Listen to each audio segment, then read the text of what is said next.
1775 in Philadelphia at a place called Tunn's Tavern.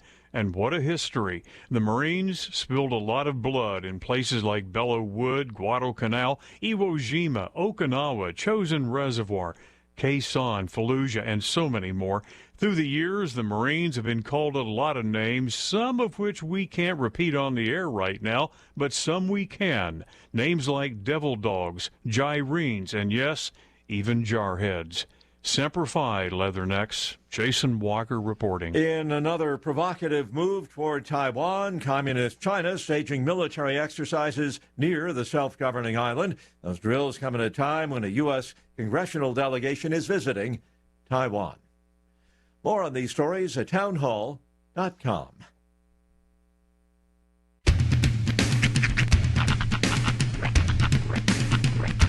What in the wide, wide world of sports is going on here?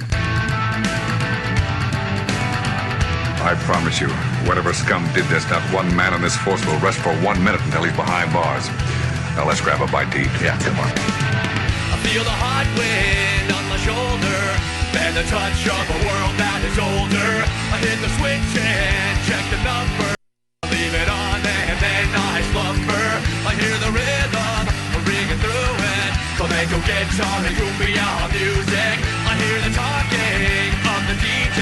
The travelers said, what does he say? I'm on a Mexican radio. I'm on a Mexican radio. Broadcasting live from high atop the J.P. White Building in downtown Roswell, New Mexico. It's Mornings with Mike Winters on 106.5 Roswell's Talk FM. Is that what I sound like when I talk? Now, here's your host, Mike Winters. And good morning, one and all. Welcome to Mornings with Mike Winters. I am he. That would be me, Mike Winters. Happy middle of the week, everybody. Yeah. Yeah, happy windy Wednesday. It's windy. I'm starting to regret that I did my hair today. I might want to go grab my hat. Yeah, it was it was a little crisp too, that little breeze this morning coming into work. It was fully jacket weather. Yeah, but we'll get you up to date with the weather here just a little bit. Artesia Lady Bulldogs. Yes, congrats. Won last night. In a squeaker, too. Under the last set. Yeah, so that sets up, I guess that would be the quarterfinals of the volleyball state playoffs. Sets up a Goddard Lady Rocket versus Artesia Lady Bulldog Goddard, matchup. the 2 seed. Yes. That will be taking place Friday night. Friday morning at 10 a.m. 10 a.m. Mm-hmm. We will have that game for you right here on the radio. Immediately following Mornings with Mike Winters. Yeah, probably even cut off the last few minutes of it, I'm guessing. The heck they will. My show. Well, if they start at 10. Come up in here talking that trash. Yeah, I know. They're going to have a pregame. Well, I imagine there's an 8 o'clock game, so that will come into play. Because they may start, when it's tournament time, they don't. It may start a few minutes early, more than likely a few minutes late.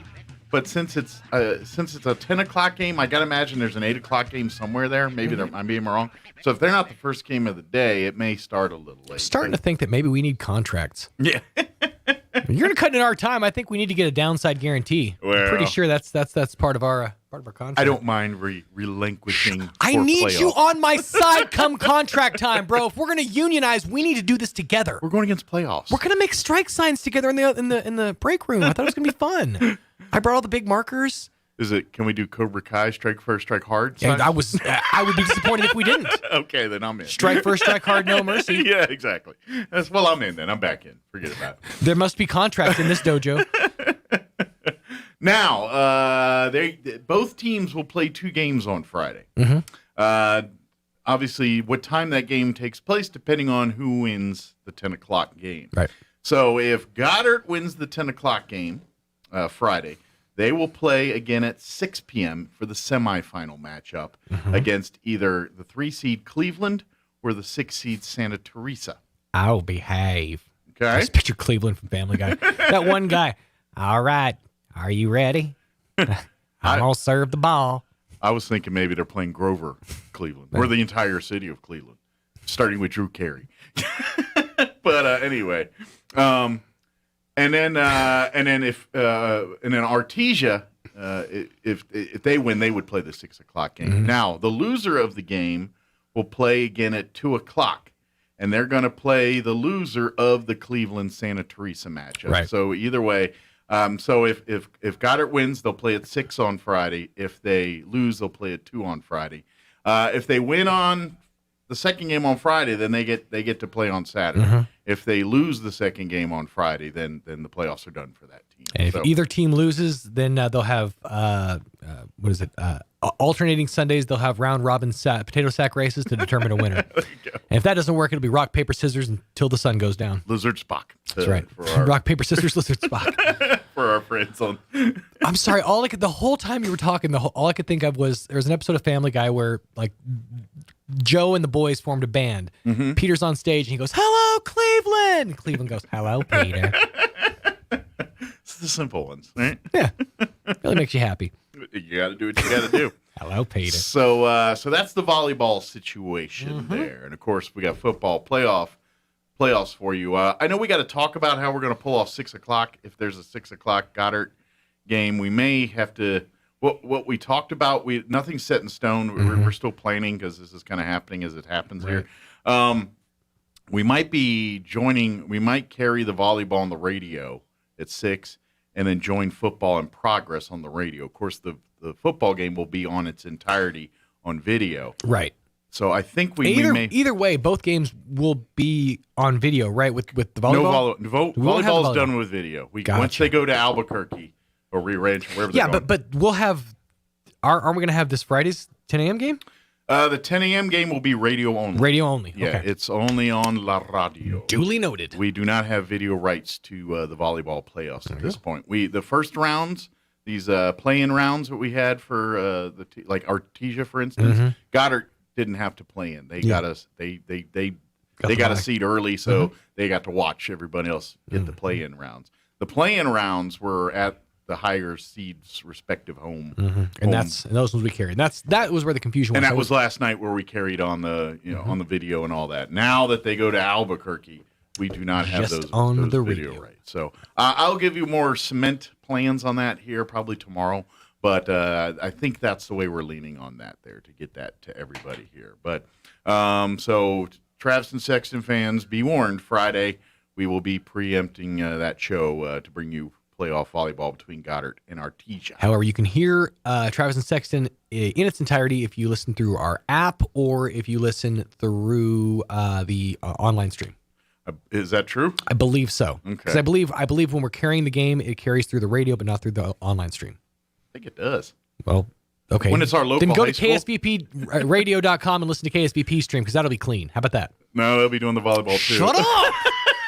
All right, TravisandSexton.com. You can find their show playing in its entirety. Now, the only time we can't stream sports is when it's not high school. Like college, I think we're okay for the most part. Right. But NFL, no. And the college, I'm Do you not have the even express written consent of the National Football League and Fox? Yeah. Just Fox. Sorry. Yeah. So I wish I had a clear picture, but that's kind of. I'm pretty sure that's how it's going to happen. That's why they say never bring up questions you don't know the answer to on the radio. There you go, kids. Lesson learned. Bless you, Roy. Was that a sneeze? Sneeze or a stroke? I heard something noise that sounded like a sneeze. Yeah, sneeze. He might have fallen. You okay? He could have tripped. It could have been a falling. Like, oh, I tripped. But headphones. Speaking of trips, let me tell you the little trip we're going to take you down today for today's show. Ooh, nice segue. Taking you on a trip. That's right, little trip. Audio trip through the ears. See you next fall. That was a juvenile 5th grade. Have a nice trip. See you next fall. Yeah. Anyway. Smooth move, X-Lax. These are the epitome of excellence. You never hear those these days. Smooth. I haven't heard smooth move X-Lax in so long. And I know X-Lax is still a thing. Sure. Yeah. Millions of people suffer for constipation. Do kids not make daily. smooth moves anymore? Or then again, I haven't really had a conversation with a child recently, other than my own. But we use these terms every day here. So, we do psych still. Oh, yeah. Michael run by me, go upside my head and go, $2. Psych. And then we need to bring back Psych. I agree. Psych was a great. Although I feel like we're dipping into Borat territory. Not. That is not what I meant. Not was a simple fad. Psych had staying power. Psych. Yeah. Although I still feel like I use psych every now and again, just like accidentally, like just to pull something. It just, if that's the word, you go psych. You know, like, nobody uses it anymore except for people in this generation. Eventually, there's gonna come a time when the youngers will look to us and be like, "What is this psych of which you speak?" It's what the cool kids say, son. I heard somebody who was a literal adult, like someone who paid their own taxes, say, "I've never heard the phrase, what's the skinny?" Really? I'm like, you're over 18 and you've never heard that in your entire life. No, never. Really? What's the skinny? Like, interesting. I use that all the time. Yeah, I do too. Yeah. But maybe is English their first language? Yeah. She goes, well, we use stuff like, what's the 411? Give me the deets. I'm like, yeah, but you had to have heard that turn of phrase before. You know, what's the skinny? You've never heard that. I'm pretty sure more people have heard what's the skinny than what's the deets. Right. Give me the 411. All right. When you shorten words like details, I have a problem. I mean, that's not that big a word. It's true. It's not like deets. What I like is when you have those shortened ones, they're just as long as the word itself. Yeah. Yeah, no kidding. Right? Yeah. If your shortened word has more than one syllable, it's not a shortened verb. That's true. That's the rule. That's why you can outlaw the word vacay. Which is why my mom calls a hospital a hosp. All right. I teased the rundown. Yes, I never did the rundown. But we're going to replay an interview this hour. Don Well joined us on Monday with Friends at Bitter Lake, talking about the reopening some stuff out there and got some more things on the horizon here, the cocoa and cranes, all that stuff's back Got yourself a cool pen. Don scored me this delightful LED pen, which I've been playing with for the last 2 days. It lights up. Nice. It lights up. It even plays a tune. Well, it It doesn't. flashes. I wish I could show you in real darkness here. You can't really Hold see. on. There you go. There you go. Look at that. Look at that. I can make this happen. Look at this. Oh, yeah. Fancy. You see it red, blue. Ooh, it's flashing. There's a little green in there, too. But don't act like you're not impressed. But, yeah, I got that pen, and you can't have it. But Don gave it to me. Have it. Listen in for more opportunities on how you can't have this pen. It's mine. Walk around and watch me just do this all day with it. It really turned into a nyanya nyanya boo boo situation, didn't it? Jelly fans everywhere. But anyway, Don joined us, talked all about that. So we're going to play that here for you in a few minutes. In the 8 o'clock hour, about 8:15, we're going to have Roswell Independent School District Superintendent Brian Luck join us. He comes by the second Wednesday of the month after the school board meeting to fill us in on things happening at the school board and around the district. So we're going to get that conversation here in the 8 o'clock hour. And then in the 9 o'clock hour at 9:15, Crystal Noble with the Roswell Humane Society. She normally joins us on Thursdays, but I think she had something going on, so we do it today. Okay. I don't remember why. I just remember writing it down, so I don't remember Did it the have reason. something to do with errant goats or I don't remember. fencing issues? Maybe. She's been dealing with a lot of that lately. I'm Poor guessing girl. that's not the case. Probably There's not. something No, it's probably to planned. do with work or something. Yeah, I'm guessing. But anyway, she's going to join us today, and we'll chit-chat, get an update on pets available for adoption at the Humane Society and how you can help out.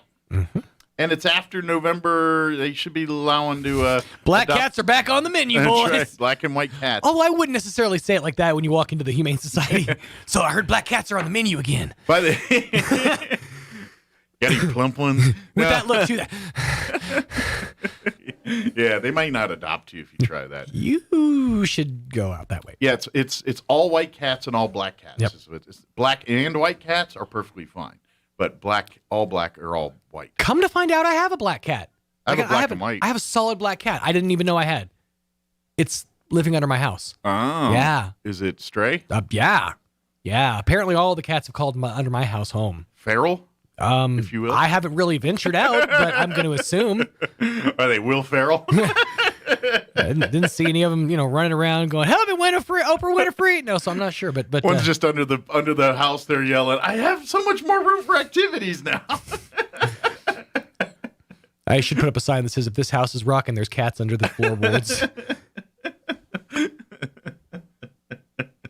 There's like a Ron Burgundy cat. There's a. You can't help but feel bad for that. What was that one movie? De Mi Padre. What was that one he did? Oh, in yeah. Spanish? What was that? Casa de Mi Padre? Something, yeah. I can't remember. There's like that one cat that none of them hang out with because he wasn't cool enough. Yeah. The Everything Must Go cat that's just sad in the corner. Well, him and Paul Rudd have got a series that's about to start on Apple Plus. Oh, yeah? Yeah. I love Paul Rudd. He's so good. Paul Rudd's like a psychiatrist. Uh-huh. And Will Ferrell's the patient. Okay. And it's their sessions or something. And that's I think it premieres either this week or next on Apple Plus. I'll give it a go and let you know how it is. But I think the first episode drops. By the way, you know what else I saw? Speaking of Paul Rudd, he was voted whoever does Sexiest Man. Yeah. He's it for 2021. Really? Paul Rudd. The man doesn't age. Paul Rudd. I challenge you, go back right now and watch the movie Clueless from 1995. 1995. Paul Rudd looks legitimately the same. You could even go Friends. 90. Well, yeah. Friends was after. Was Friends after? Yeah. Clueless came out in 1995. I will never forget that as long as I live, because he was I guess so. He was the older brother in that movie, and he looked younger. He looked like a kid version of himself, but his face is exactly the same. Yeah. He just does not age. It's insane. Although he, because I know what you're talking about, and I say the same thing. He looks great. But yeah, he does look older. He's got, okay, granted, some lines, but I'm saying he has aged so much more gracefully than myself, yourself, any of us. Now, granted, he also has access to hundreds, if not hundreds of thousands of dollars of plastic surgery, of techniques and creams and stuff. You don't think it has anything to do with Paul Rudd's got a big blockbuster movie coming out? Maybe there's a media tie between the magazine that announces the Sexiest Man Alive and the Ghostbusters movie? I wasn't about to go there. Because I feel that there's still journalistic integrity in the world I live in, Mike. I refuse to believe that this is truly the darkest timeline. Well, I know they got their hardest beat reporters on the Sexiest Man Alive story. You take the journalistic integrity out of the Sexiest Man Alive competition, then where does it lie? Honestly. This is true. Where do we draw our line if not there? Well, congratulations, Paul Rudd. Absolutely. I don't have time, but I saw another Stay Puft. I saw the same one with the blender. Yeah. So good. 7:21, here's your weather. I'm meteorologist Steve Hamilton with your Pecos Valley weather. Gusty today with a cold front dropping through eastern New Mexico. We could get a few gusts to around 35 miles per hour, but it should be sunny. Our afternoon high in the mid to upper 70s. Overnight, the wind will calm down a little bit, lows near 40 and clear, and then Veterans Day looks mostly sunny with our afternoon high staying near 70. A little cooler on Friday, mid 60s. That's your latest forecast. I'm meteorologist Steve Hamilton. Thank you, Steve. Currently 58 degrees here in Roswell. Humidity is at 24%. Woo, pretty low. Winds out of the northwest at 16, gusting to 23 miles per hour. For today, sunny skies, a high of 78, but the winds will be lingering today. Northwest winds 5 to 15 this morning, 15 to 25, gusting as high as 35 miles per hour later today. Clear skies tonight with an overnight low of 39 and northwest winds at around 10 miles per hour. Sunny and 71 for your Veterans Day tomorrow. Winds out of the north 5 to 10 miles per hour. Clear skies tomorrow night with an overnight low of 38. For Friday, we're going to be in the mid-60s under sunny skies, and then back in the low 70s for Saturday and mid-70s and sunny on Sunday. All right, it is 7:23. We're going to take a quick commercial break, and then our interview with Don Weld talking about Friends of Bitter Lake and the Bitter Lake Wildlife Refuge. That's coming up on the other side. Don't go away. There's magic in the air. The 40th Annual Holiday Magic Art and Craft Show. Friday and Saturday, November 19th and 20th at the Eastern New Mexico State Fairgrounds. Featuring a variety of unique handmade creations by artists, artisans, and crafters from New Mexico and Texas. Mixing returning favorites with many new exhibitors. Featured artists include Judy Alvarez and Wandine Phipps from Artesia, New Mexico. Find an array of unique crafts such as fine art, jewelry, pottery, glass and woodwork, women's and children's apparel, leatherwork, stuffed bears, and sweet green chili. Tasty treats like pumpkin rolls by Deborah Lucas, Keek's Thai, Sandra's Roasted Corn, mini donuts by Karen Hendricks, and plenty more. Door prizes including nativity sets, paintings, gift certificates, and more. Admission is $2 and kids 12 and under are free. Google Holiday Magic 2021 to learn more. Holiday Magic, November 19th and 20th at the Eastern New Mexico State Fairgrounds. Put a little magic into your holiday season. Have you noticed the days are getting shorter? This is Jim Gill from Roswell Seed Company. I know it's kind of hard to tell, but we're on the downhill side of the year, so every day is a couple of minutes shorter than the one before, even though your plants need plenty of food and water to keep them healthy. Like those globe willows that are turning yellow. A good dose of the right fertilizer will make them bright green again. No matter what the problems you're having, we probably have a cure at Roswell Seed Company. But come see us soon, because winter's coming, you know.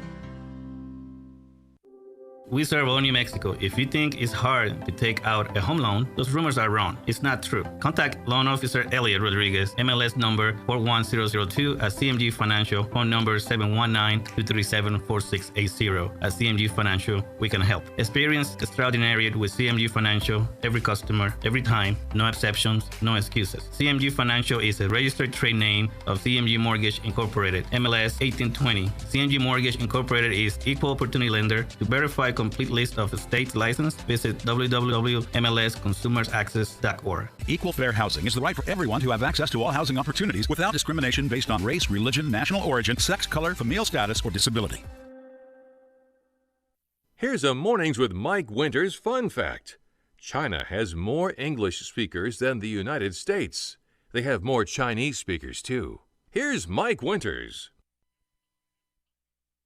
And good morning. It is 26 minutes after 8 o'clock. And joining us in studio this morning, wearing his Friends of Bitter Lake hat today, Donald Weld with us here this morning.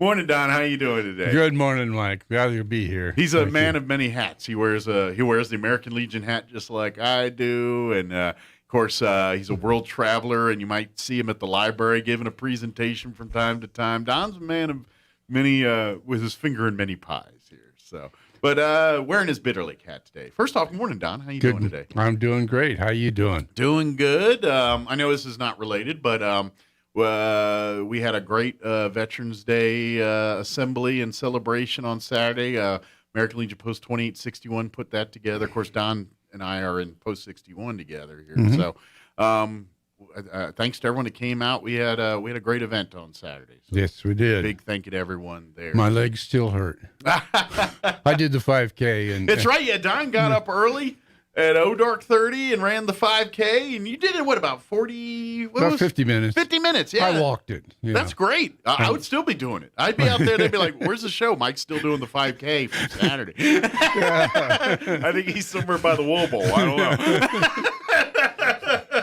I was very happy with what I did. I've never done a 5K before. I've never done any of that. So it's first time, huh? First time. Did you do any training, or you just said, you know what? Nope, I'm just going to walk it. Let her rip. Yep. Let her go. Awesome. Well, good for you. So. And he was part of the show. He didn't have to go and sleep afterwards. No. He was hanging out with us, and I was the driver for Jack, doing the rest of his work for the day there. Yeah. So. Real quick before we get into Bitter Lake, any updates on Alzheimer's as well? Of course, you just had the walk here about 2 weeks ago. I haven't heard much at all from Paul yet. But people can still donate if they want. They can. For this year's fundraising session, it goes clear through December 31st. So you got till the end of the year. Then we start the next year. If you go onto their website, the Alzheimer's, if you just do a quick look for Alzheimer's, Chaves County, Roswell, the website should pop right up. Right. And you can make a donate. There's a donate now direct button through there. So if you'd like to help and push them closer to that goal of raising the money they want for this year's session, it would be greatly appreciated. Absolutely. And they're close. I mean, it's so close. Like, they had the breakthrough this year that they're like, hey, we finally got out. There's medicine that's right. They're making progress. Right. Who knows? In our lifetime, Don and I's lifetime, we could be seeing a cure for Alzheimer's. Maybe yours. I think that's a reality here. So we're at the 5-yard line here. Let's put our heads down and punch this thing into the goal. We're looking for the first white flower. Yes, that's sorry, I dropped my pen, but that's the That's the symbol, the pinwheels. Yep. They have different colors representing the different, basically Still family have member. outsiders supporting. Got a family member that you're supporting. Yeah. That kind of a thing. And then white one is the first one who survives. A winner, survivor of Alzheimer's and dementia. So we're hoping we can find that very soon. Yeah. So go, please support that. Now we're going to get you outside here. Good news is Bitter Lake Wildlife Refuge, it's been kind of, even though it's outdoors and everything, but as far as many of the amenities that are part of Bitter Lake Wildlife Refuge have not been available because of the COVID. Right. The COVID pandemic here the last 2 years we've been dealing with. But good news is things are starting to open back up to the public out at Bitter Lake Wildlife Refuge. Yeah, the nature store out there is going to be open now from Thursday through Saturday. Okay. From 9 to 3. Great. And I know that in past, every year about this time, people like to go out there and get their Christmas presents at that nature store. Yeah, because they got great shirts and books and all kinds of if you've got a nature lover on your list, odds are pretty good. There's things you're going to find something. Dig. Yeah. Yeah, it's really good.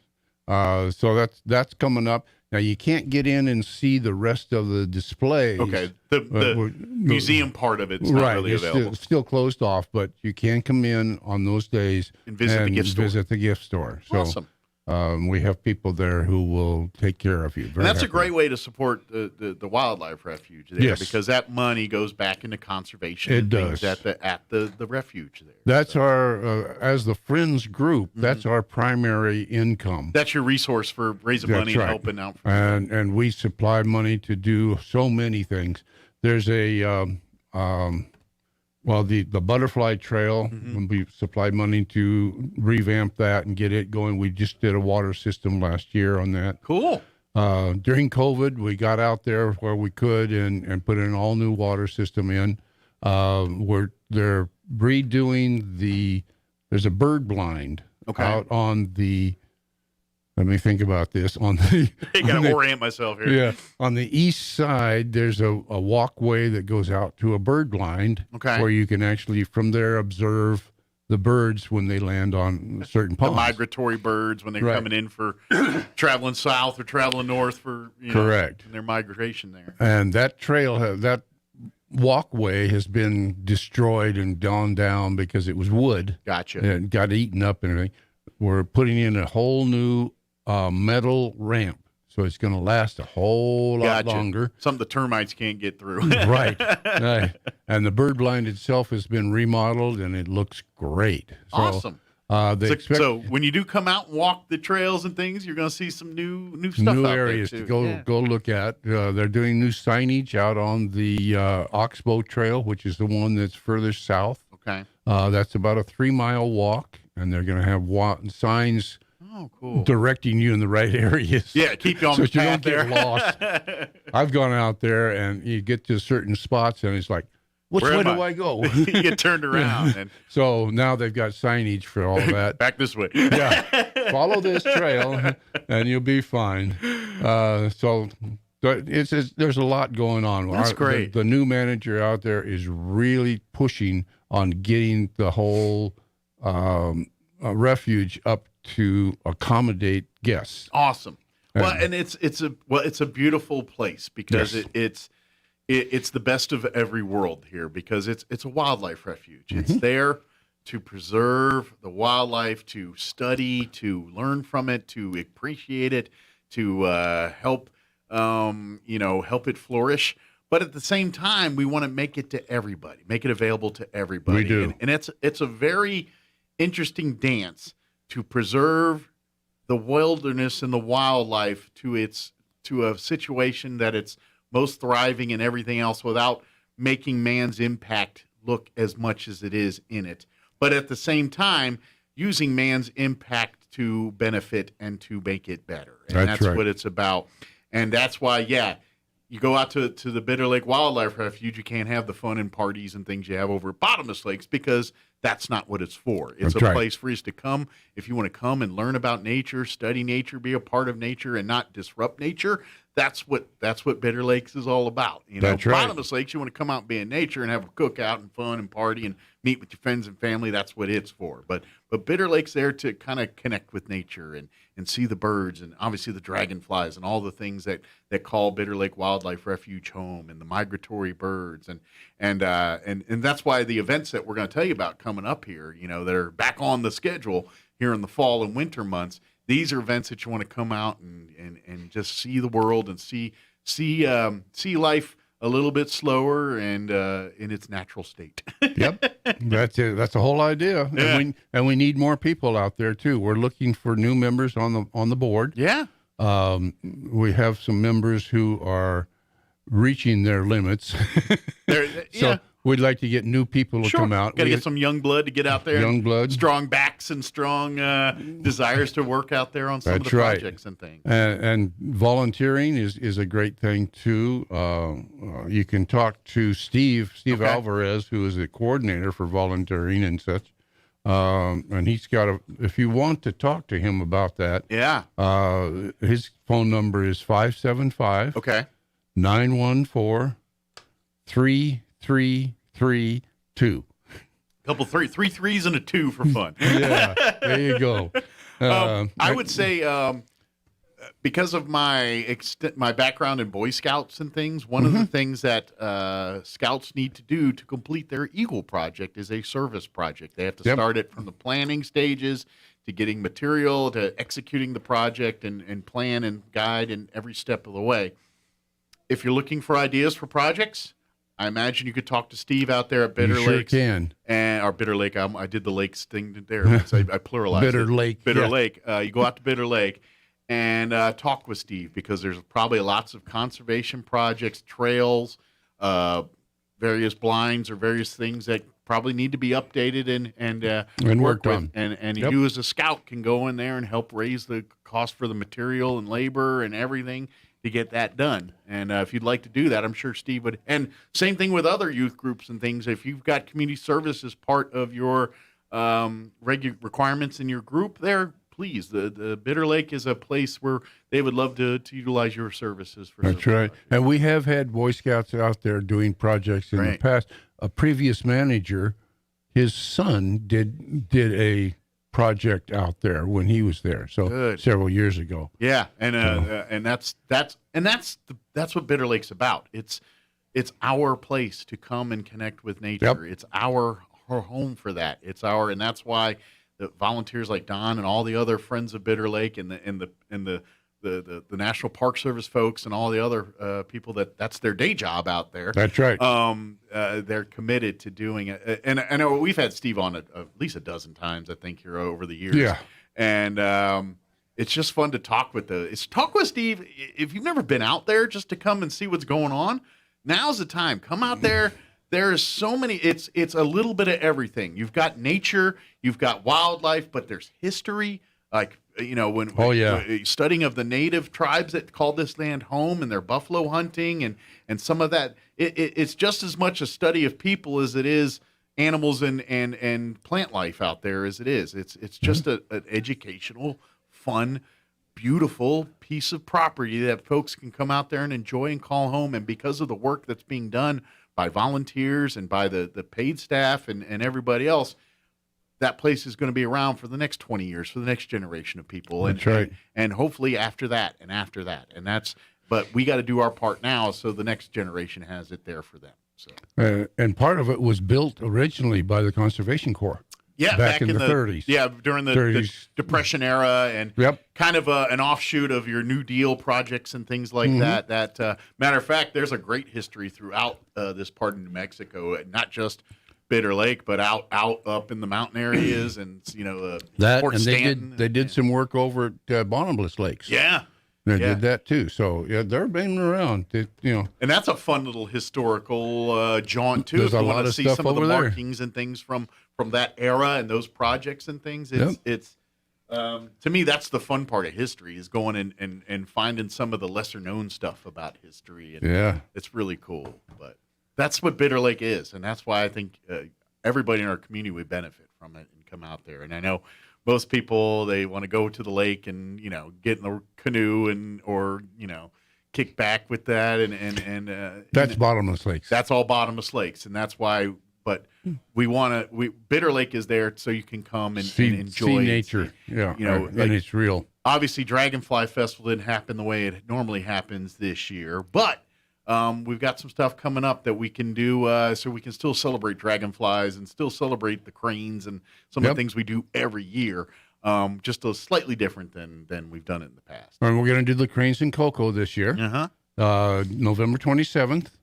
Come out late afternoon, about 3 o'clock or so. Now, the 27th is the Saturday after Thanksgiving. Okay, so that's your weekend small stuff. business Saturday that day. So when you're shopping in the morning, quiet things down with some cocoa and cranes later on. And you can go out and since the nature store will be open, you can go out and get your Christmas shopping, then hang around and go see the cranes come in. Yeah. We'll have cookies and cocoa out on the back deck. And the guy who does usually does the talk for the cranes, Jim Montgomery, he will be there.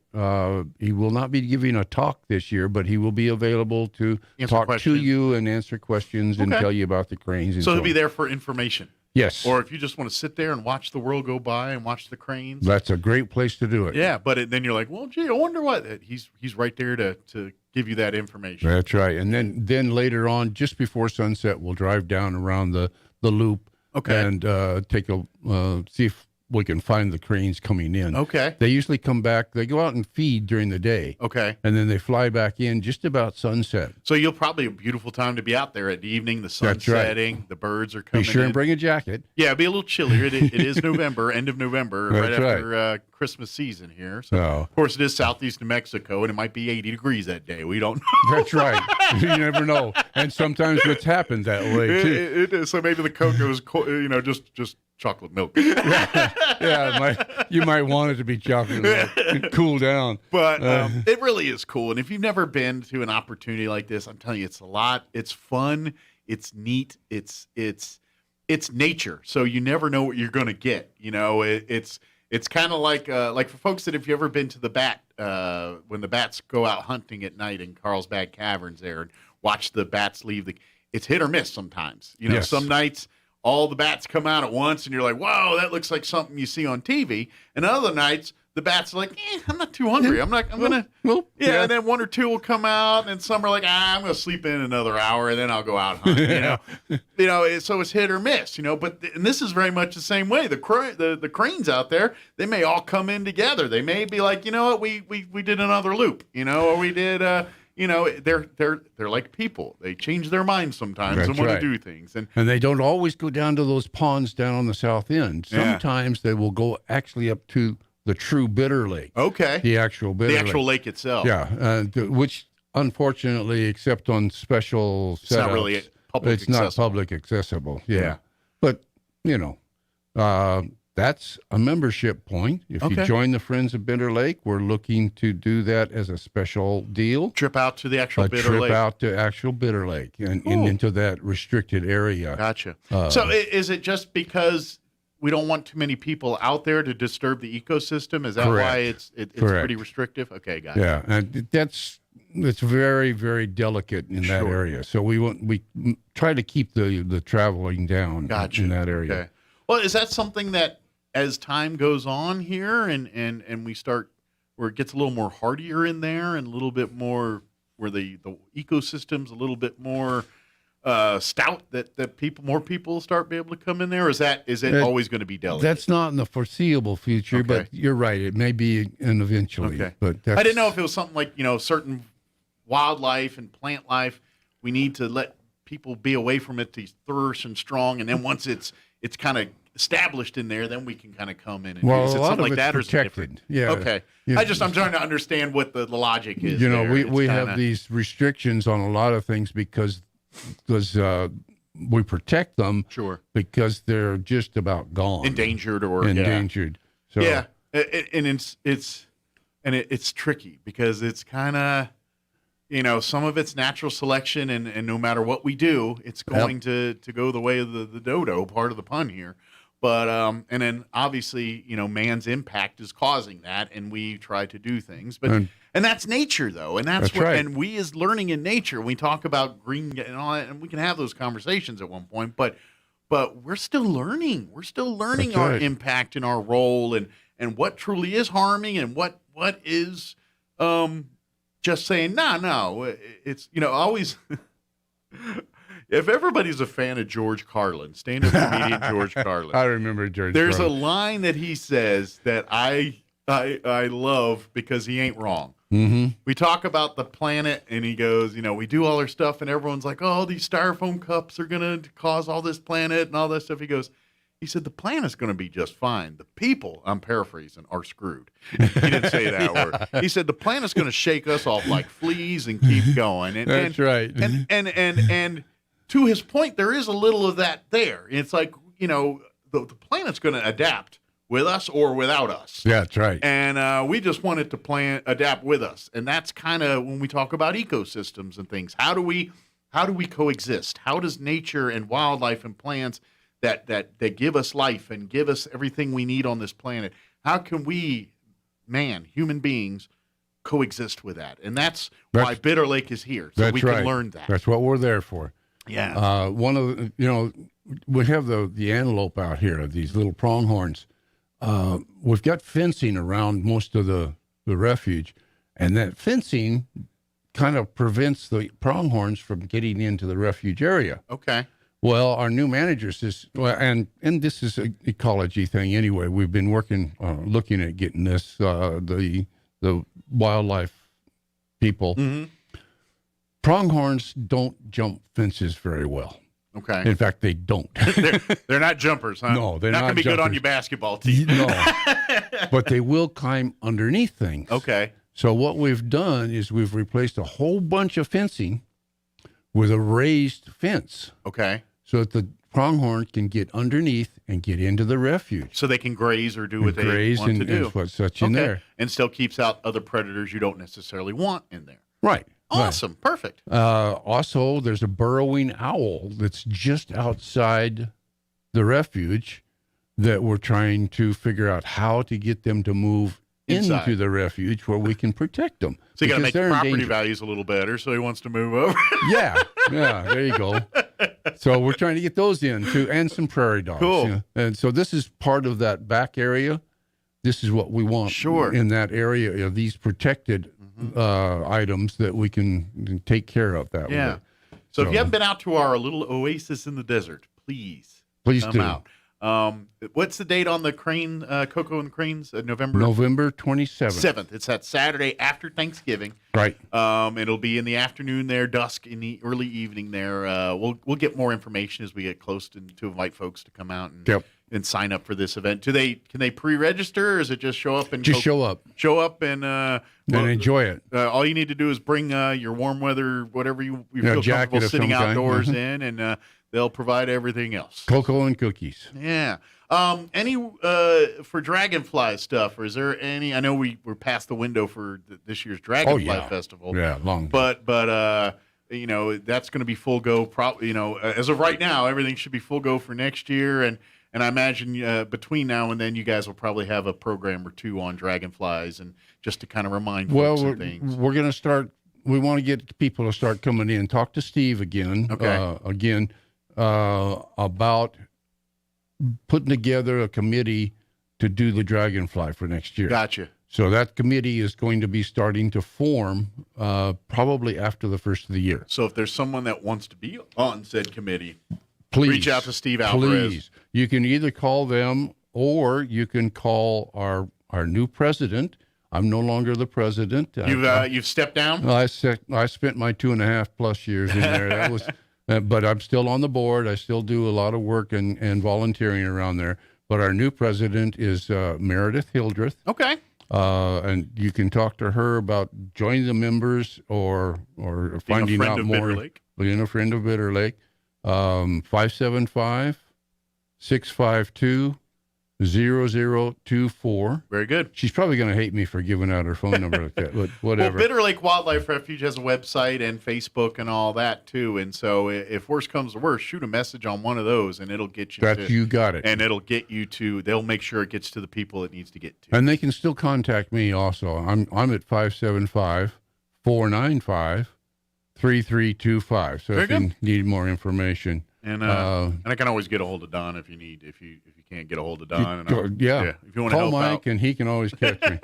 If nothing else, he'll grab me at the Legion. That's right. meetings. Say, hey, a guy wants to do some Bitter Lake stuff. Come on. Yeah. So we're still planning the Dragonfly Festival for the first Saturday after Labor Day. Yeah, that'll be as usual. Yeah, right around September. We're going to do a spring cleanup. There'll be more info on that. Okay. April, May type thing, where we go through, and especially the Butterfly Trail. We like to go through and clean all the trash out of there, and maybe do some planting of new butterfly flowers. Okay. Get maybe another batch to call it home and settle in. Well, the one that we plant is where they actually plant the eggs. Oh, okay. So we want them to see. Think about it in the world of infrastructure. We need some more butterfly condos and set up in that area. Those fences, when they took out the old ones, they were all wooden posts. Okay. We stacked up a bunch of those posts, and now we don't know what to do with them. So if you want some old vintage style fence posts, wooden, they're for free. All right, just come and get them, or reach out to make arrangements to come get them. Call Jennifer Romero. Okay. She is the assistant manager, and you can contact her at, I can't read my writing here, 575-420-4304. Okay. I know that's a lot of phone numbers, but... Well, we'll make sure, like I said, if you have any of that stuff, we'll make sure we get the information if you have any questions or any of that. But looking for more people. If you'd love to get in this stuff, maybe this is a family thing. I would love to see families volunteer. Oh, yes. Mom and dad bring the kids and say, hey, we're all going to go work on some projects at Bitter Lake. We're going to go be volunteers and come out and learn more about this. And there's perks for being a member, a friend, and you get to exclusive access to things that you not necessarily get to as just a patron of the refuge there. But so if you'd like, it's like it's the old membership has its privileges. It's no different here. We'll get you in there. Yeah, if you love nature and want to see, maybe you're like saying, I would love to go see I've never actually seen Bitter Lake. Well, I would imagine as a volunteer and things else, I think we can make some arrangements, get you out there and take a look at that kind of stuff.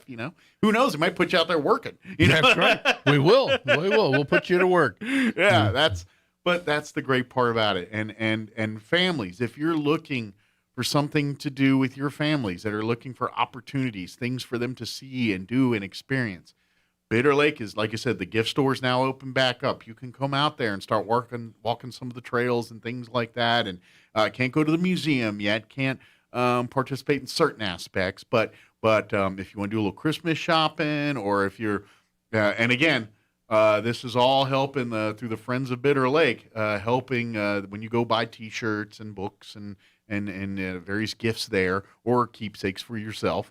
That money goes back to building these projects that we've been talking about, and making sure that the Butterfly's got a new flower to call Move the Family in and sit up. Yeah, there you go. There you go. This is what it's all about.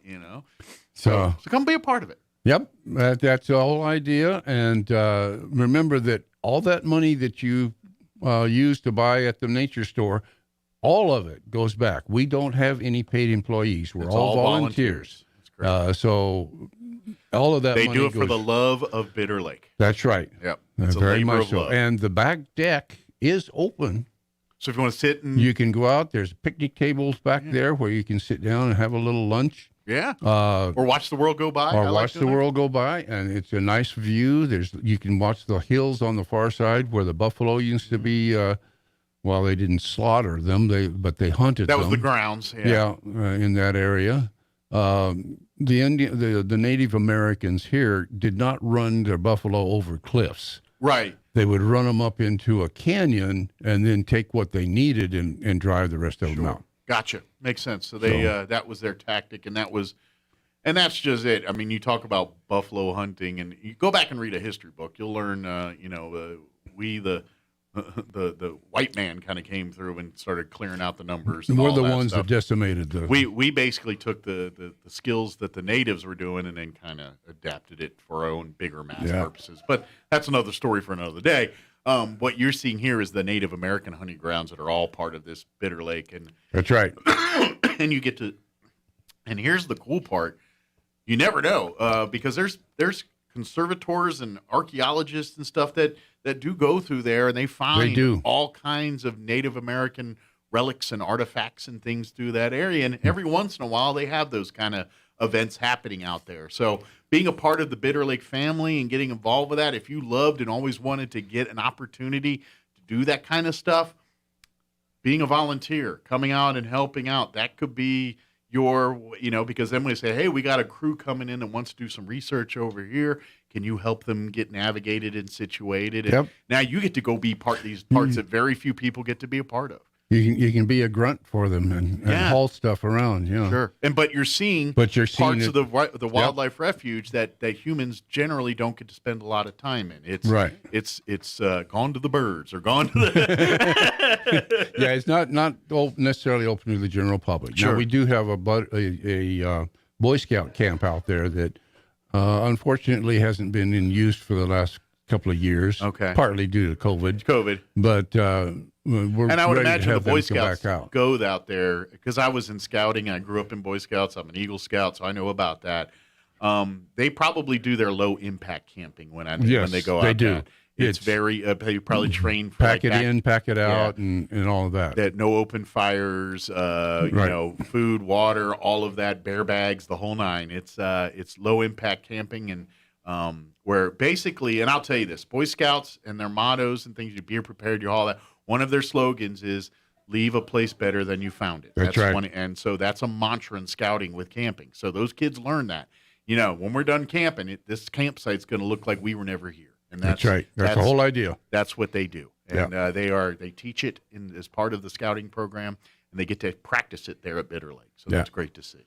And we'll see. Yeah. Hopefully get more camping out. That's another, if you want to learn about scouting and doing some of that stuff. And some of the best fun camping I had was when we did low impact hiking up in Philmont and that area in New Mexico. Oh, that's beautiful, isn't it? It's beautiful country. Yeah. It's just beautiful stuff. And Bitter Lake, though we don't have the mountains they do up north, you do get to see that. You get that feeling of being out up in nowhere like that. That's right. And it's a different type. It's not mountainous. Yeah, it's not. It's desert. But we're not elevation. It's a whole different world out on the desert.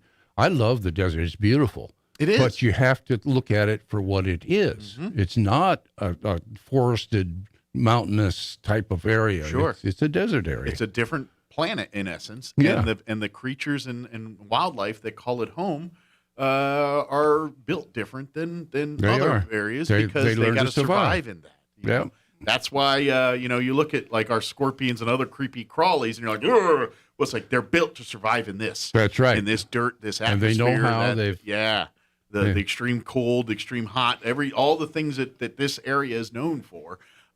They're built to survive that. That's right. But you stick them in a rainforest, they probably wouldn't do. They'd die. Yeah, exactly. Yeah. So that's how we learn. That's how we understand it. That's right. And there are so many plants and creatures that call Earth home that you probably never heard of or thought of or saw.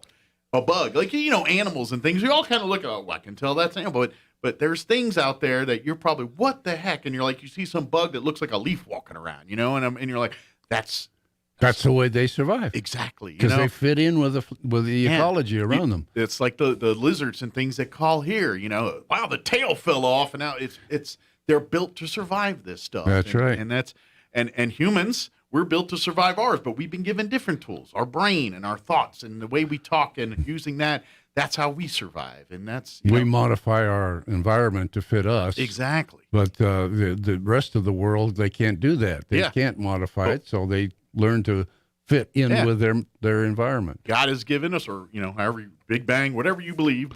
But that's kind of how it is, and that's right. We learn about it, and we're learning as a civilization. We're still learning all this stuff. So I got way in over talking here. But please look for Bitter Lake. Come on out. Mark the 27th, the Saturday after Thanksgiving. That's going to be the Cranes and Cocoa event. Make plans on your calendar to come out to that. And, of course, if you want to learn more about anything, you can go to the Bitter Lake's website, Bitter Lake. I think, is it bitterlake.org or something like that? .org, yeah. In fact, ours is friendsofbitterlake.org. Friendsofbitterlake.org. Or, of course, you can look for Bitter Lake on Facebook, too. Yes. Awesome. Well, thank you, sir, as always. Thank Appreciate you. the visit. And we'll see you next time, okay? Oh, yeah. Welcome to DSI, New Mexico's business technology leader. We help you digitally transform your business to do more, faster, and more secure.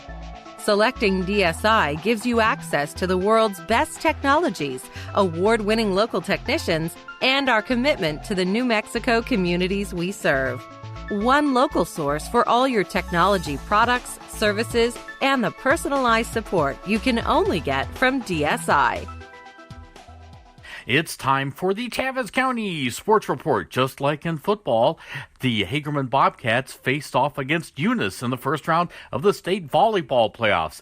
This one went better for Hagerman. Last night, Hagerman took on Eunice at home. Hagerman, the 8th seed, Eunice, the 9th seed, and the Bobcats win in 4 sets. They won the first 2 and then dropped. They could have swept, but dropped the third set in a close one, 25-23, but then came out and whipped the Cardinals 25-15 in the 4th set. They'll play top-seeded Tularosa Friday morning at 10 a.m. These teams have not played this season, and this is not an elimination match.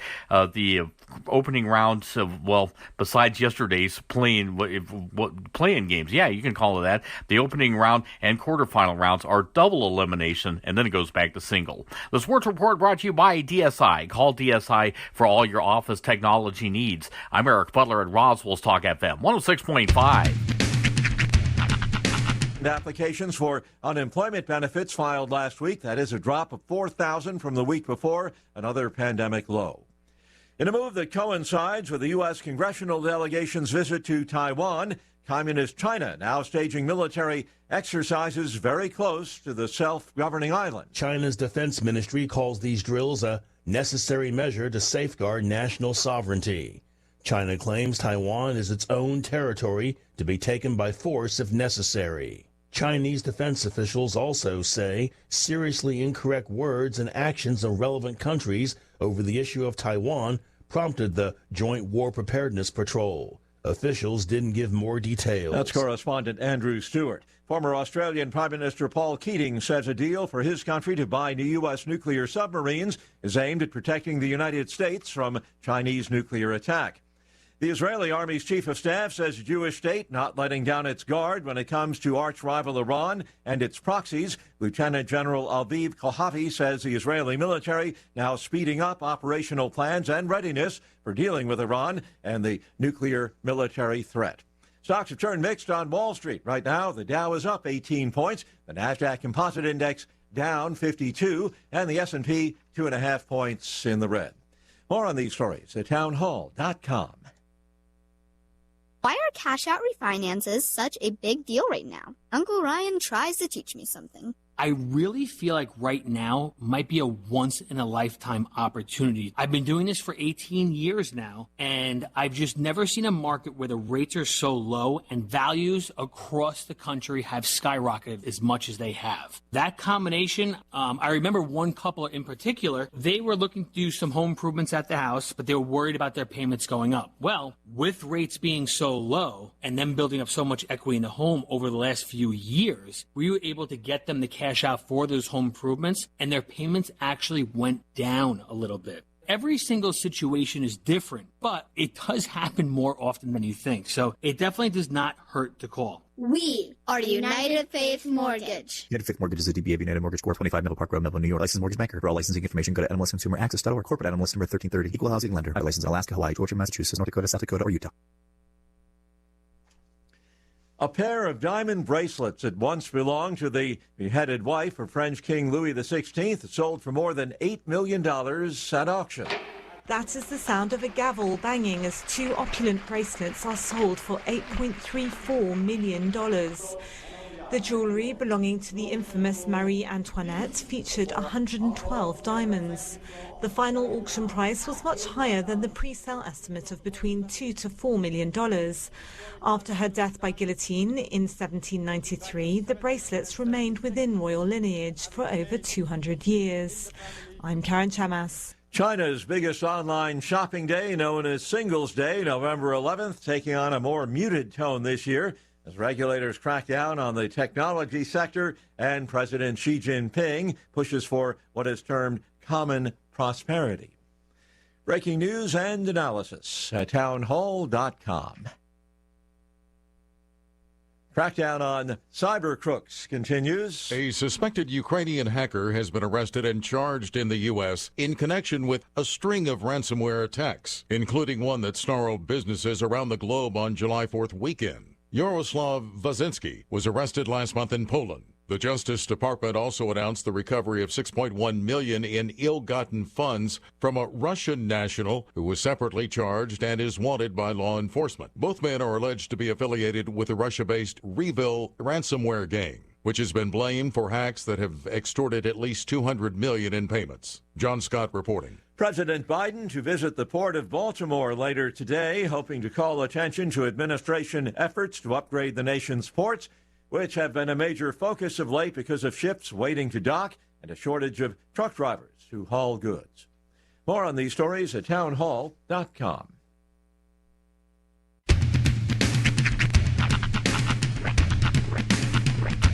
What in the wide world of sports is going on here?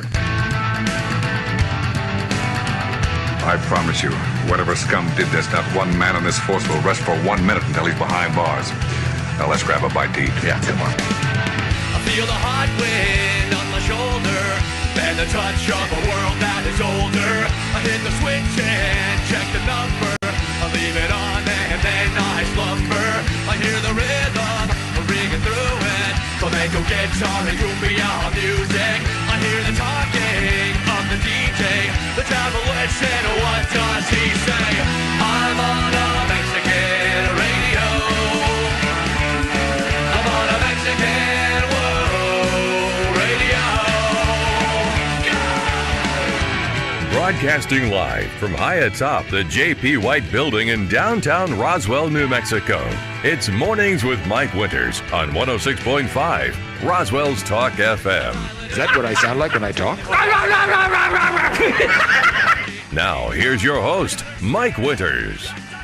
And good morning. It is 6 minutes after 8 o'clock. Welcome to hour number 2. The Deuce. Thank you, Roy. Mornings with Mike Winters right here on 106.5 Roswell's Talk FM. Happy Wednesday, everybody. Hope all of you are having a good Wednesday so far. Sean's here. He's just taking care of business. That's why he couldn't do the Deuce right at the moment. I think I found a Christmas gift. I don't know. I ordered it. We'll see. I can't say much. It's not for my wife, and it's for actually my brothers. I have 2 younger brothers that are elementary school age. Not brothers. I'm sorry. They're nephews. Not my. I have sisters that are middle school age, but I have nephews that are my brother's kids. So we're gonna go fly to Maryland for Christmas. So we're gonna be gone for a couple days. I think like 5 total. But anyway, I was online looking around. And I saw this cool gadget that I was like, I would like this. And these boys are elementary age, and it's pretty cool. I don't think they're listening or nothing, but I don't know, just the off chance. I don't want to spill the beans on the radio, but I think it's pretty cool. They're coming to the house here. Hopefully when they get shipped, I'll know for sure, because I ordered myself one because I think it would be fun to have in my house, and I'm 7 and I got cats, and I think this would drive the cats crazy too, which win-win. But I kind of now I'm kind of excited to see how this thing shows up. I'd be very curious. But anyway, and I'm impressed with myself because the first time I've ever considered buying a Christmas gift in the month of November, well, today's the first time. I'm pretty sure that's never happened ever in my life's entirety. I've never seen something. I don't know. Does this mean I'm maturing or getting older? I don't know. But I was sitting there. I was like, this would be a good idea. I'm going to order it. And I ordered it. And I'm like, I just bought Christmas gifts in November. I ain't going to lie. I'm proud of myself. I feel like I've done the first adult thing in a long time. Oh, man. What are you going to do? Hey, I want to remind you that the fine folks at Richland have a fresh inventory alert. That's right. Richland Chevrolet Cadillac GMC on West 2nd has new inventory just arrived. Check these out. A 2022 Cadillac XT6 in crystal white tri-coat. A 2022 Chevrolet 2500 custom double cab. It's a 6.6 gas engine. A 2022 GMC 1500 Denali with a 6.2 liter engine in it. It's in cayenne red. They got a 2021 GMC 1500 Elevation Edition in satin steel metallic, and a 2021 GMC 1500 Elevation Edition. It's a double cab in dark sky metallic. So stop on by and see the folks at Richland for your next vehicle purchase. Ride for the brand. Richland Chevy, Cadillac, GMC on West 2nd, and online too at rlchevrolet.com. Let's see. Let me give you the rundown for this hour of the show. We'll get you up to date with the weather here in just a little bit. Then here about 8:15 or so, we're going to be joined in studio by Roswell Independent School District Superintendent Brian Luck. Last night, school board met, so we'll get the highlights from that meeting and, of course, talk about other things around the district. Got some playoff sports, Goddard volleyball and Roswell and Goddard football. And, of course, getting tickets for those, you can't I don't know if you've heard this or not, but you've got to go. There's a link through the RSD website, everything else. You got to go through there to get tickets for volleyball or football Friday night. You can't just walk up to the gate and get tickets on Friday. They won't let you do that. You got to get tickets in advance. So just be warned for football, volleyball. We'll talk with Brian Luck during that conversation. We'll remind folks all the information about that too. And if you don't have a smartphone, find a friend who does, because you got to show your phone. Yeah. You can't even show a paper ticket. Right. You got to show it on the smartphone. Mm-hmm. I guess if you walk in with a tablet on it, they got to accept that. Well, right? yeah. I mean, just a screen that has basically the QR code that they can scan. You should bring your whole computer monitor and a battery and plug it in. That's one thing. I'm gonna say this, and I know this is probably divisive, whatever. If you're gonna make QR codes a thing, they need to make the technology to read QR codes from our phone screens a little bit better. I can't tell you how many times I've been sitting in the drive-thru and somebody's been trying to like pay with their phone, and so they're like trying to scan the thing, and then they have to hand their phone to somebody, and it goes to sleep, and they have to hand it back to the person and put their. I just want my fries. I've got paper money. This is the stuff. Look, dead president. Yeah. This spins. You know, it just. I don't know. And it's the world we live in. I love the technology. It's awesome. I was sitting at the dentist's office the other day, and as I was wrapping things up, and I hadn't eaten all day because I was trying to keep my face nice, for the dentist. Sure. So I get out, and the second I leave the dentist, I get a text from the Sonic app saying, "Hey, this new garlic butter bacon burger, garlic, what is it? Garlic butter bacon burger." Yeah, I've seen the commercials. It's phenomenal. But I get a text for it's like half price right now. I'm like, right now? Doggone you, Sonic, because they're right next door. So of course I had to go get myself a garlic butter bacon burger. There has been many a time, I ain't gonna lie, that I have a 1 or 2 o'clock dental appointment. And I didn't eat lunch prior to because, like you said, want your teeth looking good. And I go and swing by that Sonic. I keep seeing the commercial with that garlic thing. I am kind of down with that. But anyway, so we're going to have Brian Luck join us here in just a little bit. Later on, we'll get you up to date with news of the local variety along with your town hall business update as well. And whatever else we can come up with for this hour of the show. Before you do any of that, though, let's go ahead and take a look at that weather. A little cooler next day or two here. Some wind today, but, it's November. Enjoy it. That's the way it should be. I'm meteorologist Steve Hamilton with your Pecos Valley weather. Gusty today with a cold front dropping through eastern New Mexico. We could get a few gusts to around 35 miles per hour, but it should be sunny. Our afternoon high in the mid to upper 70s. Overnight, the wind will calm down a little bit, lows near 40 and clear, and then Veterans Day looks mostly sunny with our afternoon high staying near 70. A little cooler on Friday, mid 60s. That's your latest forecast. I'm meteorologist Steve Hamilton. Thank you, Steve. Currently 64 degrees here in Roswell. Humidity is at 21%. Winds currently out of the northwest at 14 miles per hour. For today, sunny skies and pretty warm, 78 the expected high today. That's the good news. The bad news is going to be breezy. Northwest winds 5 to 15 this morning. Later in the day, increasing 15 to 25, gusting as high as 35 miles per hour. Tonight, skies will be clear with an overnight low of 39. Winds, I guess, will calm down this evening because they're talking northwest winds at around 10 miles per hour. So that's good news. Thursday, Veterans Day, sunny skies, highs right around 70, 71. Winds will be out of the north 5 to 10 miles per hour. Tomorrow night, mostly clear, overnight low of 38 degrees, southwest winds at around 5 miles per hour. Going to be cool on Friday, sunny 66 for a high on Friday with north winds 10 to 15. So sweater weather for football Friday night, of course, there. And then, of course, looking at the weekend, a little bit warmer, sunny 71 Saturday, sunny 74 on Sunday. And it looks like we'll be in the upper 70s to start the work week next week. Let's see, 814 and Zia Guns USA here in Roswell. Did you know they're a full-line Tacticam dealer? These are the same Tacticams you see on hunting shows worldwide.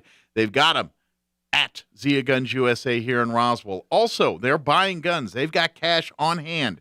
If you have a gun to sell, or if you have an estate sale, or a gun collection of guns you'd like to sell, they will make you a cold, hard cash offer. You walk out the door with that cold, hard cash today. Zia Guns USA also carries Black Rifle Coffee. The whole line is available there. And Dr. Squatch soap accessories and products for men.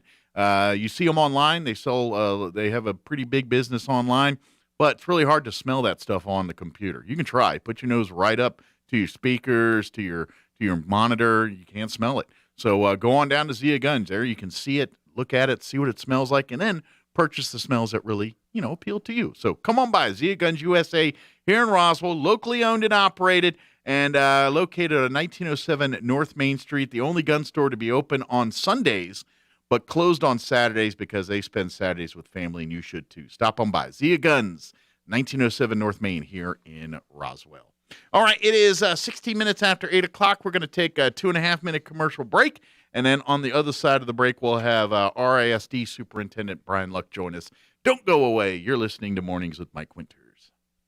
Martine's Capital Cafe in Roswell offers authentic and highly rated New Mexico food. Explore their amazing menu featuring huevos rancheros or asado with eggs or their green chili stew. And you can't forget their award-winning green chili cheeseburger, all made from scratch using their finest and freshest ingredients. Open for carryout with curbside delivery or limited dine-in. Just call ahead 624-2111. Martine's Capital Cafe, always pleasing the most refined palate. Open Monday through Saturday from 6 a.m. to 8:30 p.m. at 110 West 4th in Roswell.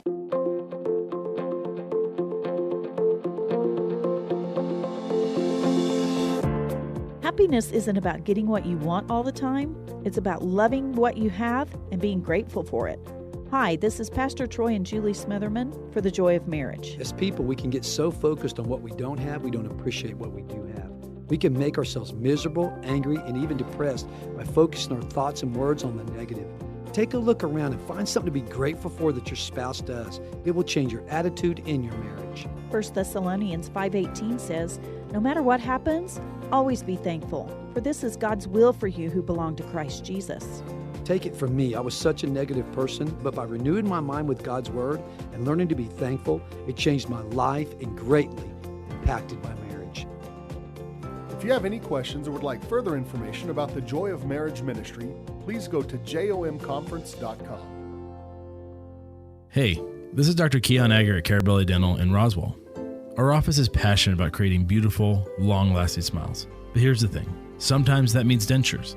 and that's not a bad thing. These aren't your grandma's dentures. We combine artistry and the latest technology to create beautiful, natural-looking teeth.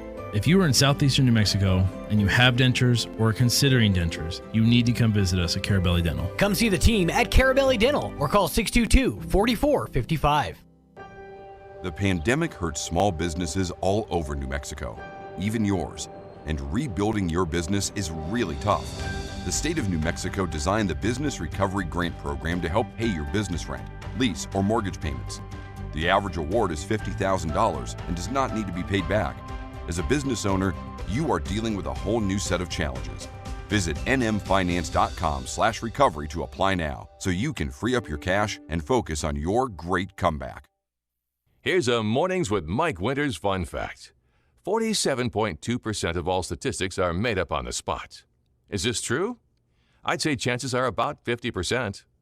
Here's Mike Winters. And good morning. It is 19 minutes after 8 o'clock, and joining us in studio this morning, Roswell Independent School District Superintendent Brian Luck back with us. Good morning, sir. Morning. How are you guys? Doing great. How about yourself? I know busy. You guys yep. Keeping going, lots going on, and of course, not just in the academic world, but the playoff world here. Yes, sir. All the fall sports are kind of coming to playoffs here, and of course, volleyball and football are really hot on people's topics right now. So, real quick before we talk about the meeting, if you'd like to go to the football game Friday, yes, sir, you have to get your tickets in advance, and you have to go through the link that the RSD has set up.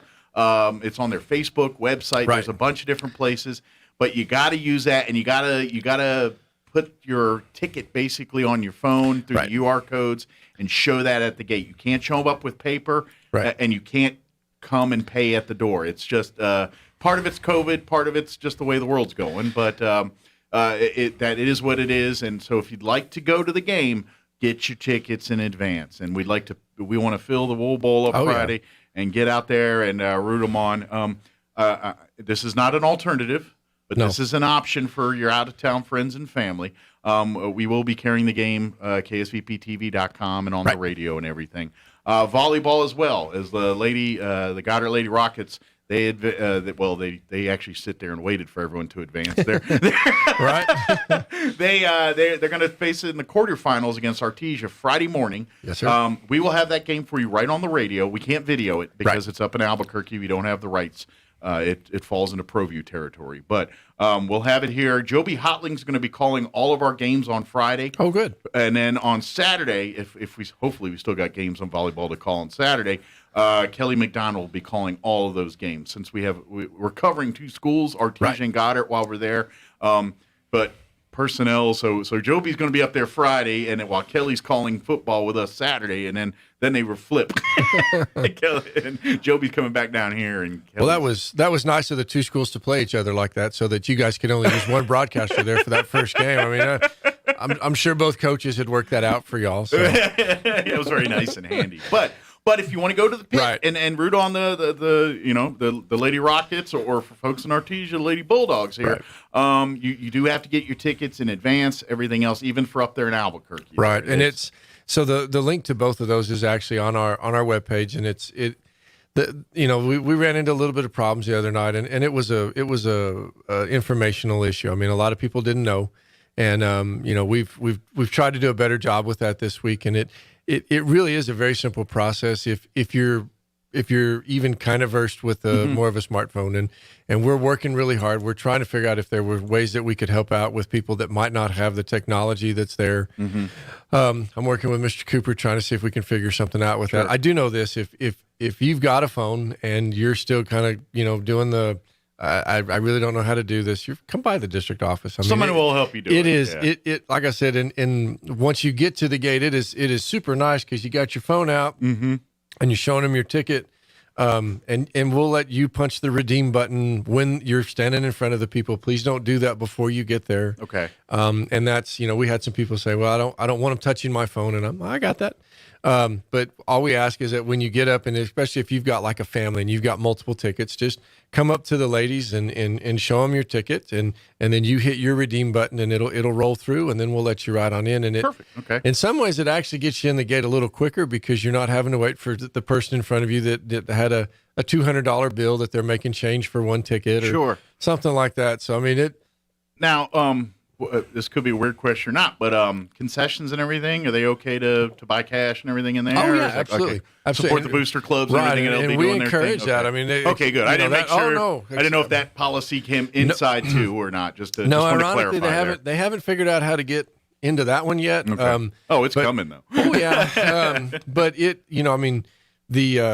once we hit the playoffs, and it makes everything different. I mean, the ticket prices go up, and we've tried really hard as a district to be as accommodating as possible, and this was something we actually looked at early on with our district, and we were like, we didn't feel like we were ready as such, and then too, we were like, this might not be the year to give this a shot, but other districts around the state have already gone to this. I mean, we go to Hobbs for even a freshman game, and you're buying that ticket online, and if you get to the gate and you kind of, the frustration just kind of can be overwhelming because, well, if I'd have known this or if I'd have known that, and like I said, we're trying really hard to make sure that word gets out, but a God at Roswell anything is usually very well attended, and I imagine it's going to be a packed stadium. It should be. I have lived here my entire life, and I don't know if this ever happened.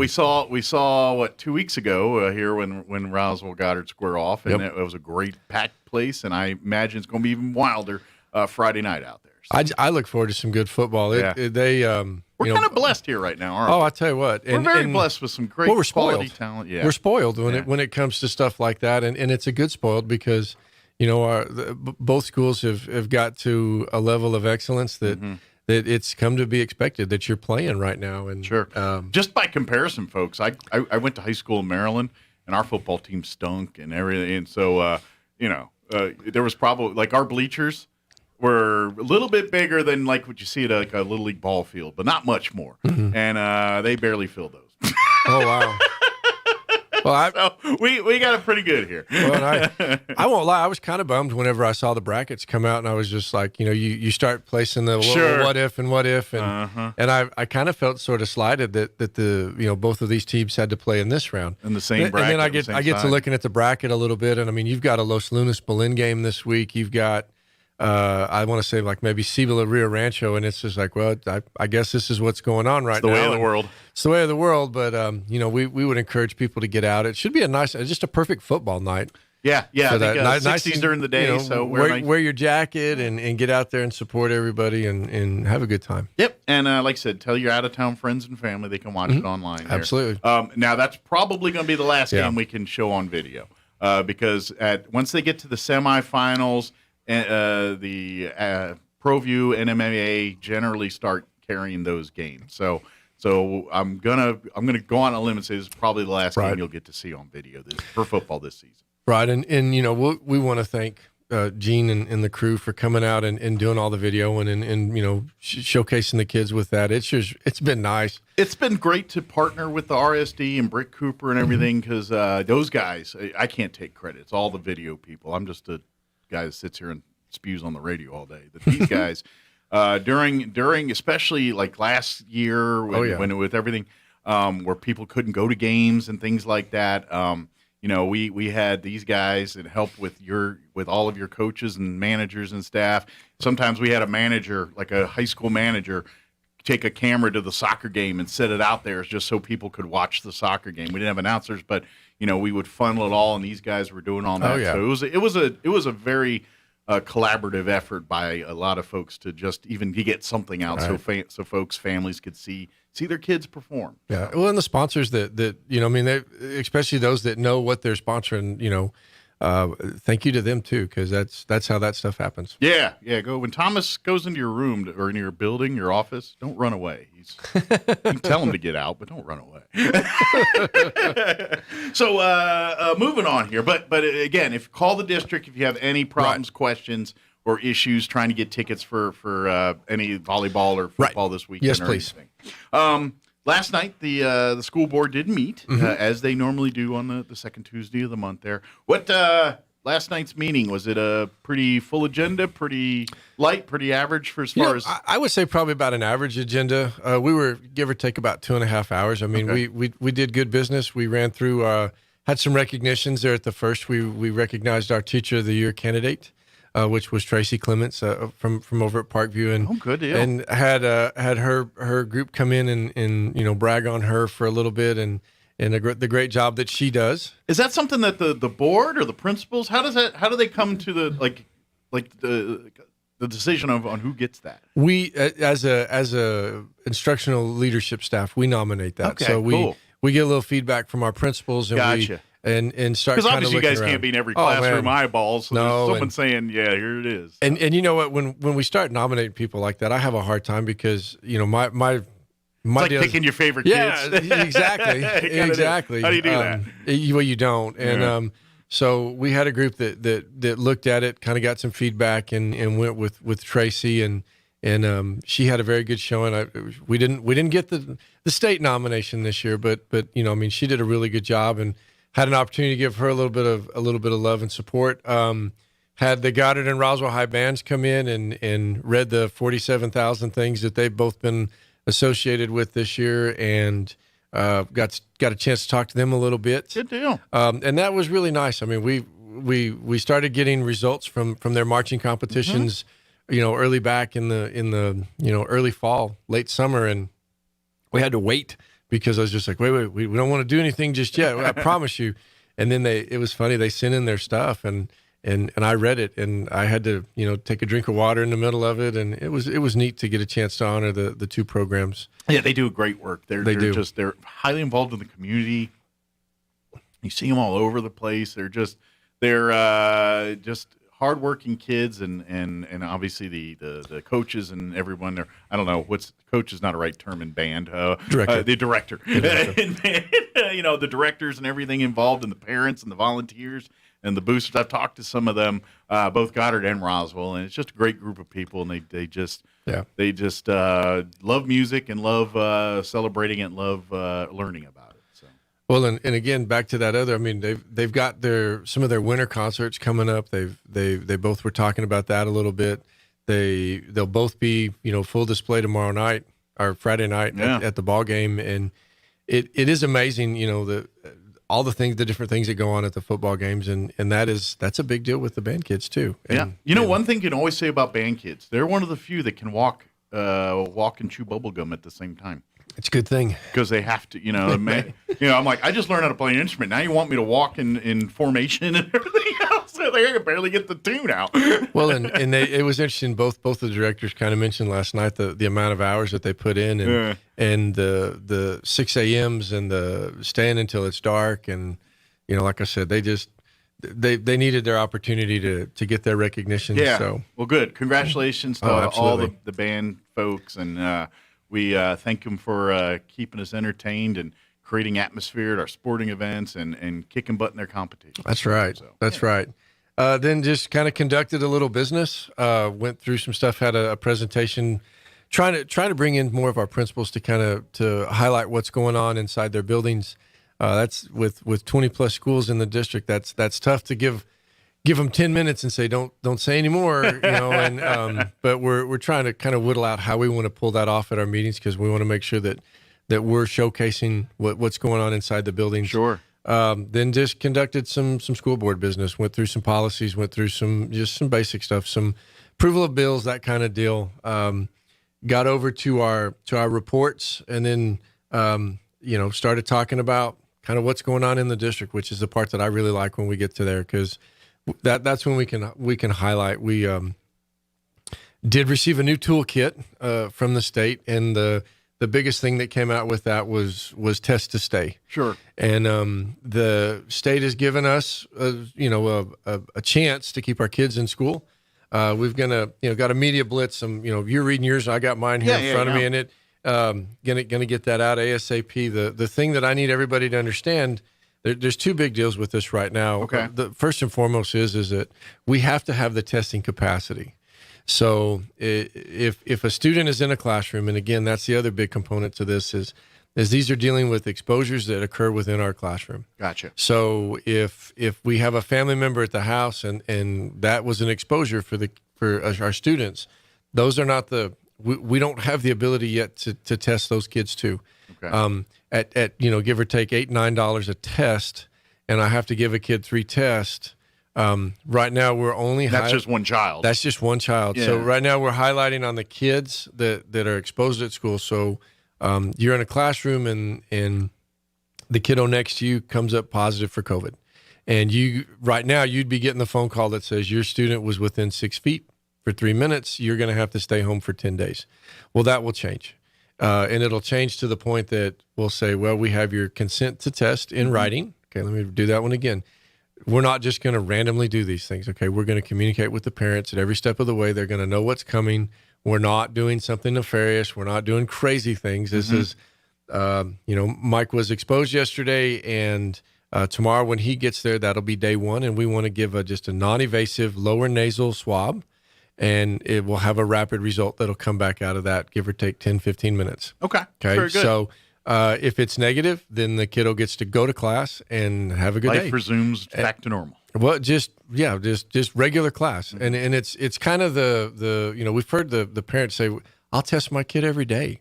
Just let him stay. So the state heard that, and we're going to test on days 1, 3, and 5. Gotcha. Okay. So hopefully that kind of curtails some of that out of the classroom time, right? And kind of mitigates some of that, because and they're right. Parents are right. Kids can't learn unless they're in the classroom. And we agree.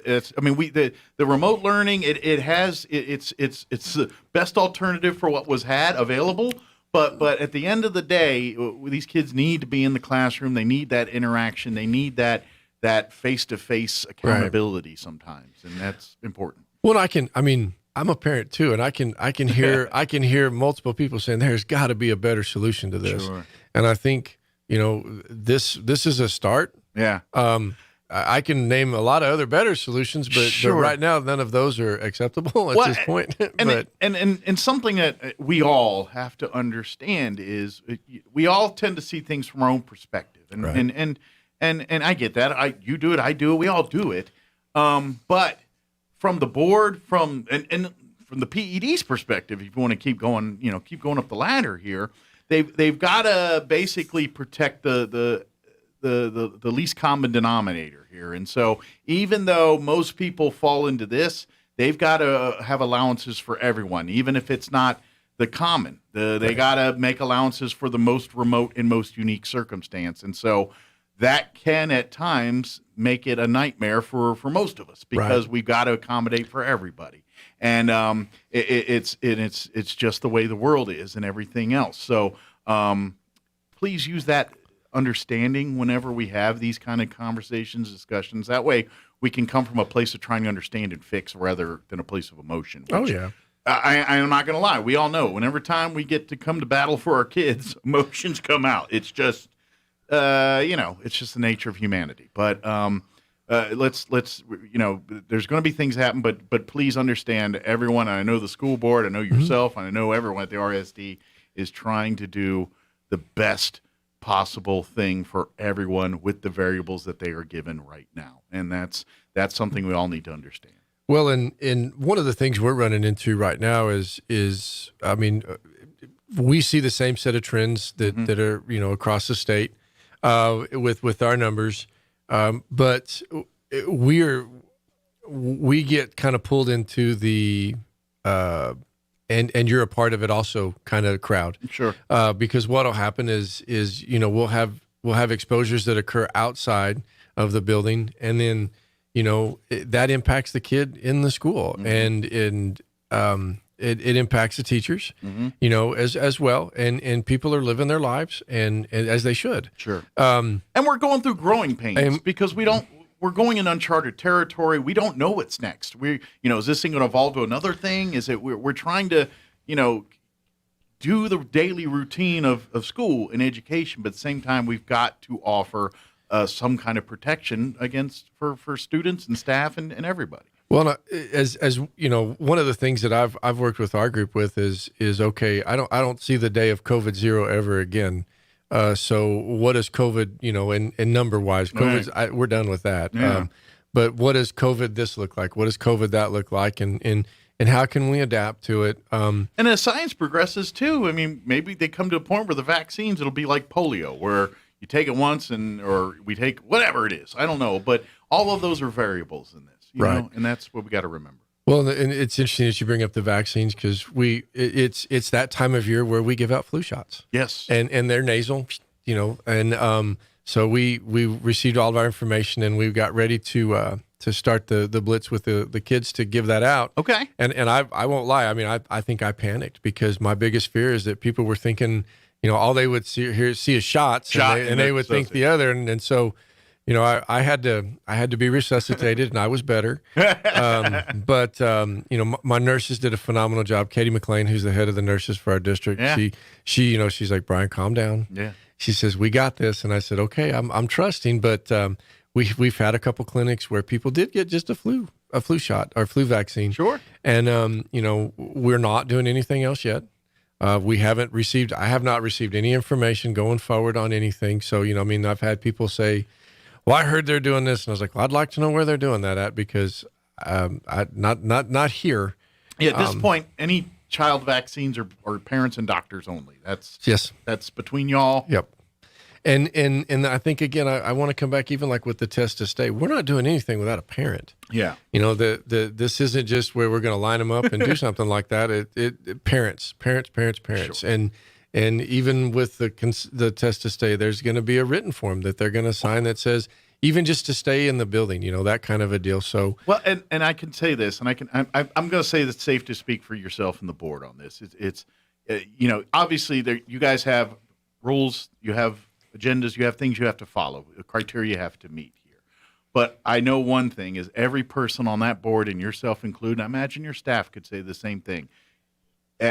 At no point are you're not going to hide or any, everything's going to be transparent. If there's something going down, you're going to let parents know so they can act appropriately. It's not going to be, I guarantee they're not going to go in and say, we just vaccinated all your kids at school today. We sent them home vaccinated. You're welcome. That's never going to happen. None of that stuff's going to happen. And I'm sure as long as you're superintendent, that's not happening. That'd be correct. So please don't put that out of your mind. Yes. Let's separate the rumor from the real stuff here, and let's talk about the real stuff. And this is what's real and going on. Flu shots, nothing to do with COVID shots for kids at this point. Between the school district and COVID shots for kids, they're not in the ball game. That's between you and your doctor and your family on whether you think it's best for your kid to get a vaccine. Right, and that will be a family decision. Yeah, and that's I've made that comment multiple times that my job's not to be the parent. My job's to try to keep the doors open and keep the kids there. I think it's a good olive branch from the state trying to go this way. I will say that as far as trying to keep us in the doors. Well, they're not stupid. They got to see the writing on the wall. The public at large is not happy with the decisions being made, and they need to address that. Well, and I can't say that I disagree with you there. Yeah. I do know this. Like I said, we're just trying to kind of keep everything moving, and I'm going to let some of the powers that be do whatever the powers that be do. Sure. And we'll deal with it to the best of our ability here in Roswell. Sure. And we've. Mike, we're like 2 weeks from Thanksgiving, man. I know. I mean, and give or take a little over a month away from Christmas, and we've knocked out a full semester of school. It's going by. We're getting through it. I went out and did some visits with the kids and talked to them, and I brought that up to them. I said, y'all realize it's almost Christmas, and a year ago you weren't even in school right now, and and all the things that we've been able to accomplish given the circumstances that we have. I think the kids have done a phenomenal job. And the parents. Absolutely. I mean, we have had to spring things on them for no other reason than just that's the way it is. Absolutely. And again, and I had somebody tell me that they said, "Man, you're sucking up to the community," and I said, "You darn right I am," because you serve the community. Well, that's exactly right. I mean, without the help of the parents that have got the kids there and have had the 10-day quarantine so that they could come back for 2 days only to be quarantined again. I mean. They have given us the ability to make this possible. So we're going to try. We're going to try. Yeah. But anyway, if you have any questions about any of the stuff, that you have a representative on the board, talk to your school board, send them an email, and share them your thoughts. Quick question. Speak of school board real quick. Obviously, since last time you and I spoke, there's been a school board election. There's going to be a couple new faces on the board here in January. Yes, sir.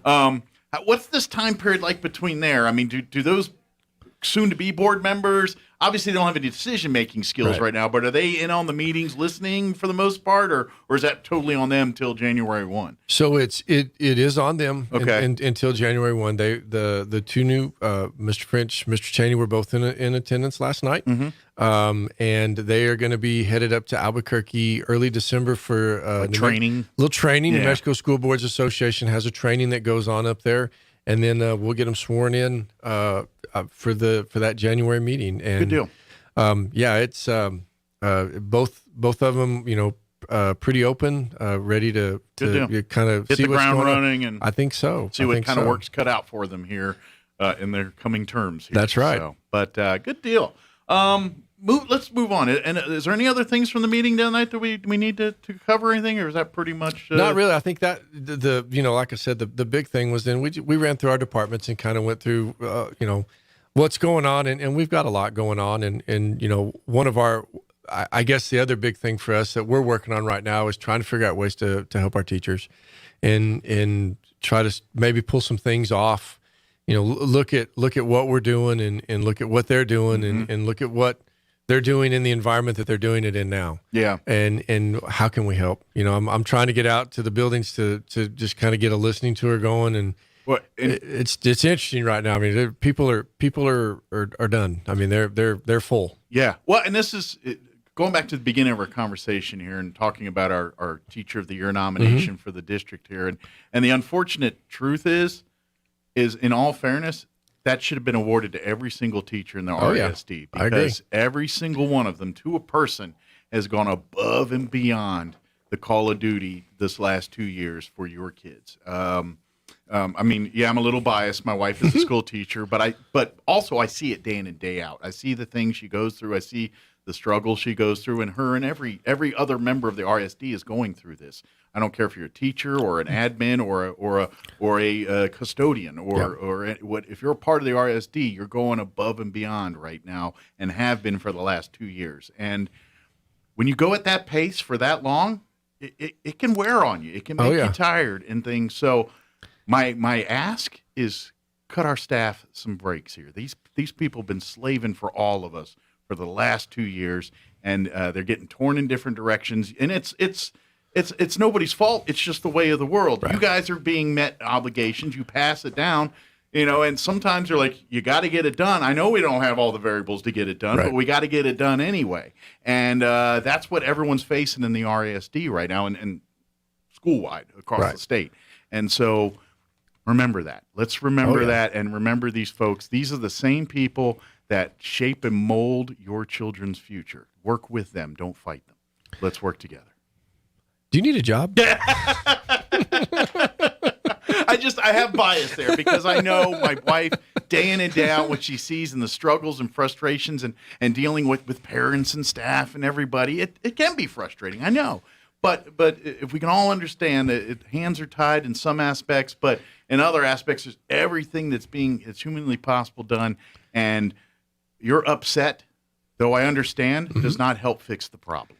It just adds to it. And you know what? I mean, about the last 2.5, 3 weeks, we've had some pretty challenging times within the district, and nothing of a curriculum, nothing of a district, type issue. Just statistics will get you every time, and you're bound and determined, kind of a deal. Yeah, that's something. And so we've had a couple instances and different things that have come up, and that's the thing that I've in a new position that I've had a chance to really see, like, from all sides of it. And you nailed it. And you've mentioned teachers, and you've got parents, and you've got employers, and you've got, and it is really, really imperative that everybody who is already spent and can't take one more thing and doesn't have one more chance to give somebody another chance, this is not over. And I think from my perspective, I think we're about to a turning point. I don't want to say tipping point because I'll be honest, I don't see that. Right. I do see a turning point where it could probably get back to a little bit more what normal looks like. Seeing some light at the tunnel here. Well, maybe not a lot, but maybe have a speck of light. And I hate to say just the sheer fact that we've made it this far, but we have. We've made it this far, and you've got a senior class that is fixing to be able to graduate and have a full senior year. You've got a kindergarten class that's going to get to go through a full set of kindergarten so that next year when they hit first grade, they've had everything. I mean, our that's a huge deal. Oh, it is. I mean, a lot of times you end up focusing on those higher grades simply because that's easier to relate to for most parents. Well, I got my senior year, you didn't get yours. But those, when you say we had a kindergartner 1 year, now you have a second grader. There's a lot that occurs in those 2 years. Yeah. Well, just to give you an example, my wife is a second grade teacher, and I think I talked with you about this. The fact that these kids went through the kindergarten and first grade through a lot of remote learning and things. That's the ground basis for learning how to work and how to be in a classroom. The kindergarten and first grade, that's their first time in a group setting like that. So they didn't have that experience. So by the time they get to second grade, they should kind of already be a little bit more into that routine. Now you got to get them into a whole new routine of learning how to be a student at school. Right. And by the way, we got to get you caught up on the curriculum too, because let's face it, a lot of the retention of what they're supposed to learn in kindergarten and first grade didn't stick as well because, well, it's not as an effective way as being the kids in the classroom. It's just the nature of the beast. But so that's what we're talking about here is that those development years are so important. And that's why that fourth grade and seventh grade are just as important as 10th grade and 12th grade. Oh, yeah. That's why, because there's certain milestones and progression as this person goes from a child to an adult that they've got to meet, and they got to go through those checkpoints before they get there, and that's part of it. So, well, and there's not a piece of the journey that can be skipped. Yeah, and if as far as if that was the case, then we would have been advancing kids, years past, sure, and that kind of stuff. But there's always something within that grade level that's important. Maybe we can get the movies and do like the Matrix. Remember in the first Matrix, where you want to learn karate, they just plugged you in and hey, I know karate. Till we get there, we're going to have to do it this way. Hang on, I got to write that one down so that when I get that phone call later today. Ask Keanu Reeves about it. He knows all about that too. But of course, we just saw the time. We need to wrap this up here. But if anybody has any questions about it, don't hesitate to call your office. Absolutely. He'll be happy to talk to you, even if it's crazy, and he'll be happy to dispel that for you. But if you do, and talk to your teachers, talk to your principals, work with them be very active in your child's education now more than ever, because the teachers are doing every single thing they can. They need you to help them, and so help out. Well, and we're coming down to the home stretch, and it doesn't hurt to even just pop an email to a teacher and just say, "How's my kiddo doing?" Yeah, and that doesn't mean you're going to get great or bad or anything like that. Just don't wait till the last minute. Well, and that's how your child develops, is that relationship between you and your parents' teachers. Absolutely, that's how it happens. So when there is a problem or something that seems to be developing here, you can nip it at the early stages versus when it's blown up into something much bigger and much harder to fix. That's right. Yeah, absolutely. Is there anything we missed? Anything we want to share? That's all I got. Awesome. Well, thank you, sir. I'll let you go stomp out some more fires. I appreciate it. 10 or 12 of them. And we'll see you next time here. Have a great Thanksgiving, you and your family. Likewise, happy Veterans Day to our veterans out there as well. Absolutely. Oh, by the way, I know Roswell High's doing their Veterans Assembly. Mesa Middle School's doing one. They're asking vets to meet at Broadmoor at 1:50 tomorrow. I believe so. I know Goddard's doing their Veteran in the Classroom event that day, so they're going to have some veterans that are going to be little scaled down this year. And we were, I'll be blunt. I mean, some of my veterans we didn't want coming into larger groups and even remotely taking the chance of something happening with the transmission, but we've got some groups that are trying some smaller, some scaled down. I kind of love the vet in classroom because it's an intimate session, and you get to hear hear what a veteran thinks, a one-on-one personal. And I look forward to that. Yeah. I'd actually be doing it, but I'm kind of busy during tomorrow morning. You got a thing? I'll be here. I understand. Listen, this is a really bad day. Then I'll be free tomorrow. Thank you, sir. Appreciate it. We'll see you next time. Yes, sir. Have a good day. It is 8:52. Let's get you up to date with local news and your town hall business update. Quick break as well. Don't go away. Now for a Pecos Valley news update, I'm Jared Cirillo. The city of Carlsbad is out with data from the summertime showing 2,557 people visited the water park on Memorial Day weekend alone. In the month of June, more than 13,700 people visited the water park. And that would have been even more if it weren't for storms that closed the park at the end of June. No matter, the numbers were a welcome rebound after a tough 2020 that saw the park remain closed due to the pandemic. 2 energy companies are helping to form a new emergency response initiative that will include units from Eddy County. Chevron North America and Cimarex Energy are forming the Delaware Basin Emergency Response Team. Members of the team would be called out to help with major emergencies throughout eastern New Mexico and West Texas.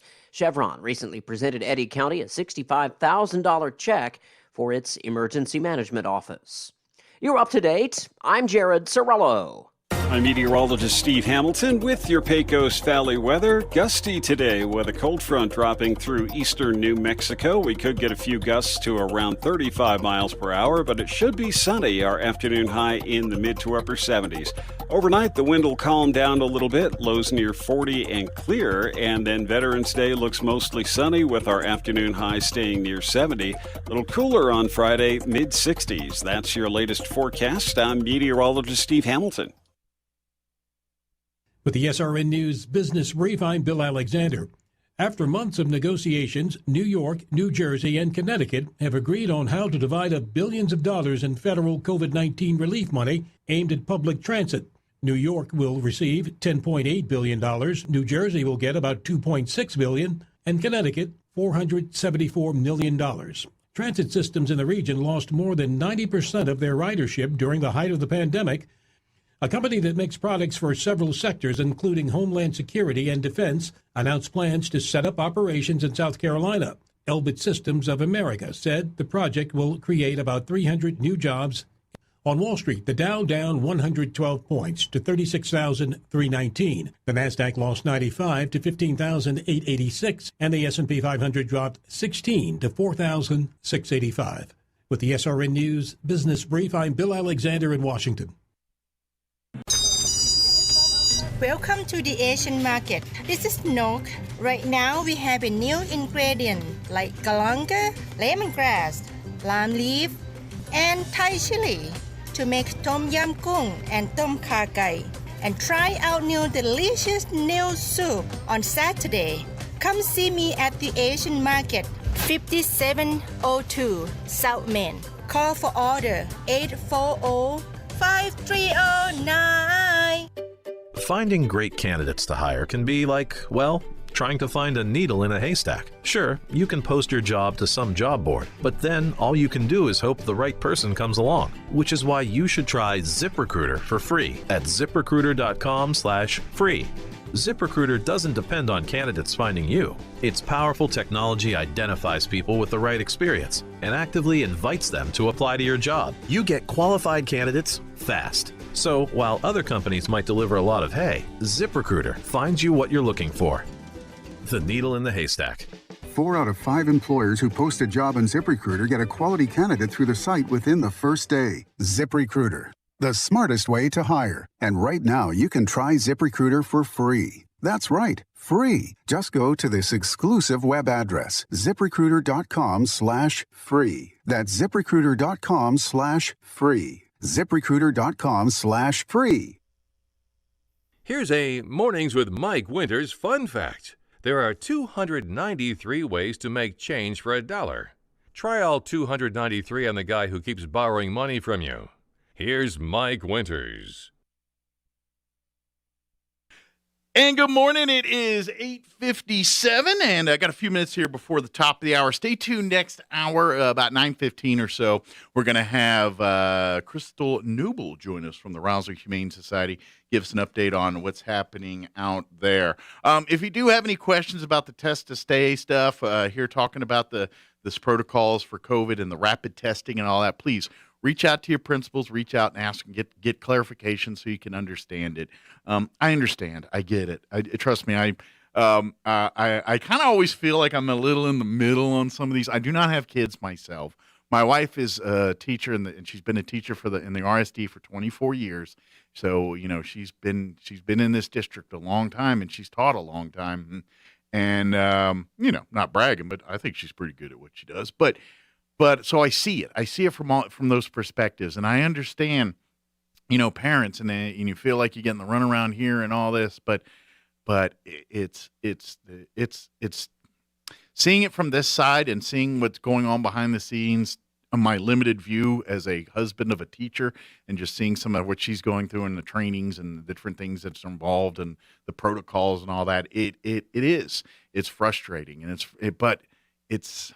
it is what it is. And that's, we got to work with it. These are the people we're fighting are the wrong people sometimes. The problems we're having is in Santa Fe, and that's where we got to take the fight. It's not in our classrooms. It's not in our town.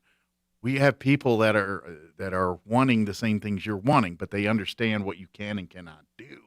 And that's the fight they're fighting right now. And so I know parents and everyone gets frustrated because they're like, well, you're not fighting hard enough. And it's like, well, they're trying to stay in the fight because and I'm telling you right now, the Floyd thing, they're done. They're gone. They're never going to be able to help again.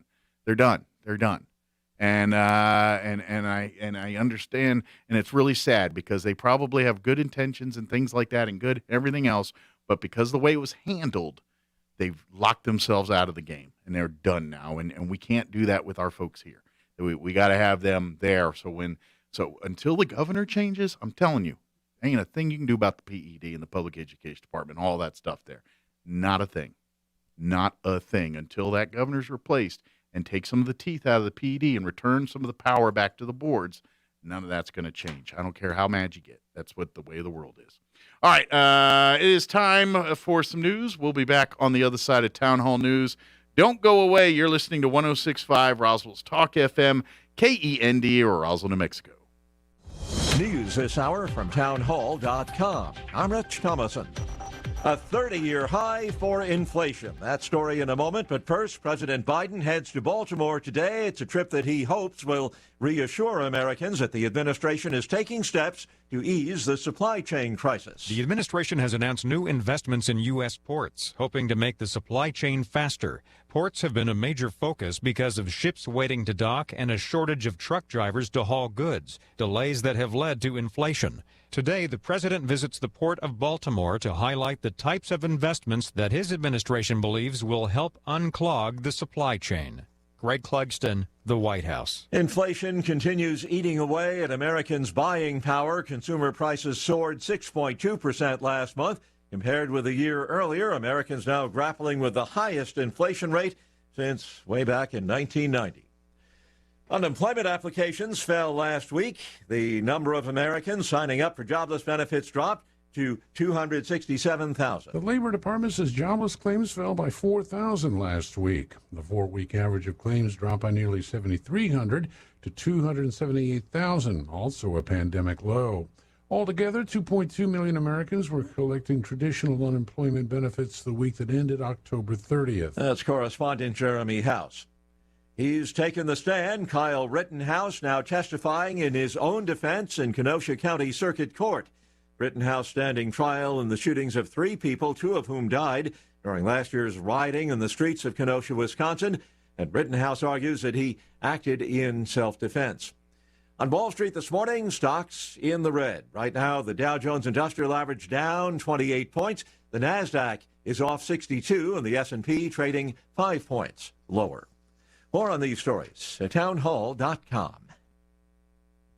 Why are cash-out refinances such a big deal right now? Uncle Ryan tries to teach me something. I really feel like right now might be a once-in-a-lifetime opportunity. I've been doing this for 18 years now, and I've just never seen a market where the rates are so low and values across the country have skyrocketed as much as they have. That combination, I remember one couple in particular, they were looking to do some home improvements at the house, but they were worried about their payments going up. Well, with rates being so low and them building up so much equity in the home over the last few years, we were able to get them the cash out for those home improvements, and their payments actually went down a little bit. Every single situation is different, but it does happen more often than you think. So it definitely does not hurt to call. We are United Faith Mortgage. United Faith Mortgage is a DBA of United Mortgage Corp. 25 Middle Park Road, Melville, New York. Licensed mortgage banker. For all licensing information, go to nmlsconsumeraccess.org. Corporate NMLS number 1330. Equal housing lender. Licensed in Alaska, Hawaii, Georgia, Massachusetts, North Dakota, South Dakota, or Utah.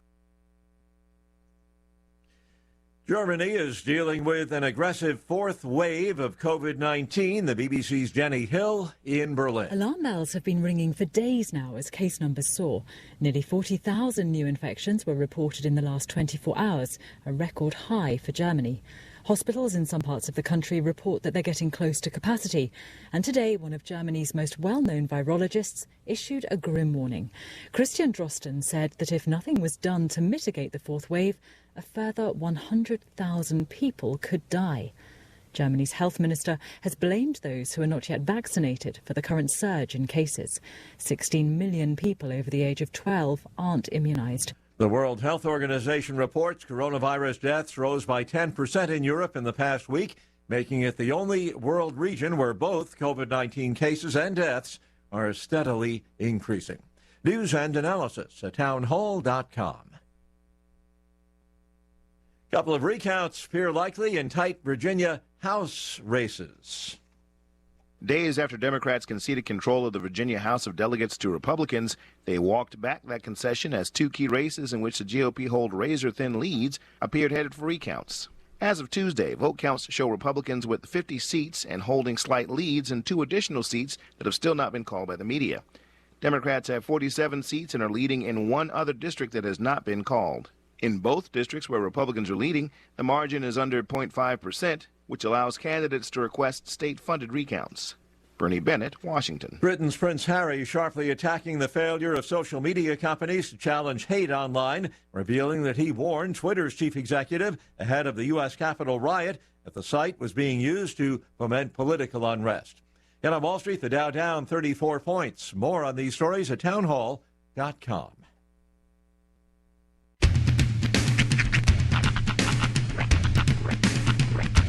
What in the wide, wide world of sports is going on here? I promise you, whatever scum did this, not one man on this force will rest for 1 minute until he's behind bars. Now let's grab a bite to eat. Yeah, come on. I feel the hot wind on my shoulder and the touch of a world that is older. I hit the switch and check the number. I leave it on and then I slumber. I hear the rhythm ringing through it. Flamenco guitar and cumbia music. I hear the talking of the DJ. The travel listen, what does he say? I'm on a Mexican radio. I'm on a Mexican radio. Broadcasting live from high atop the J.P. White Building in downtown Roswell, New Mexico. It's Mornings with Mike Winters on 106.5 Roswell's Talk FM. Is that what I sound like when I talk?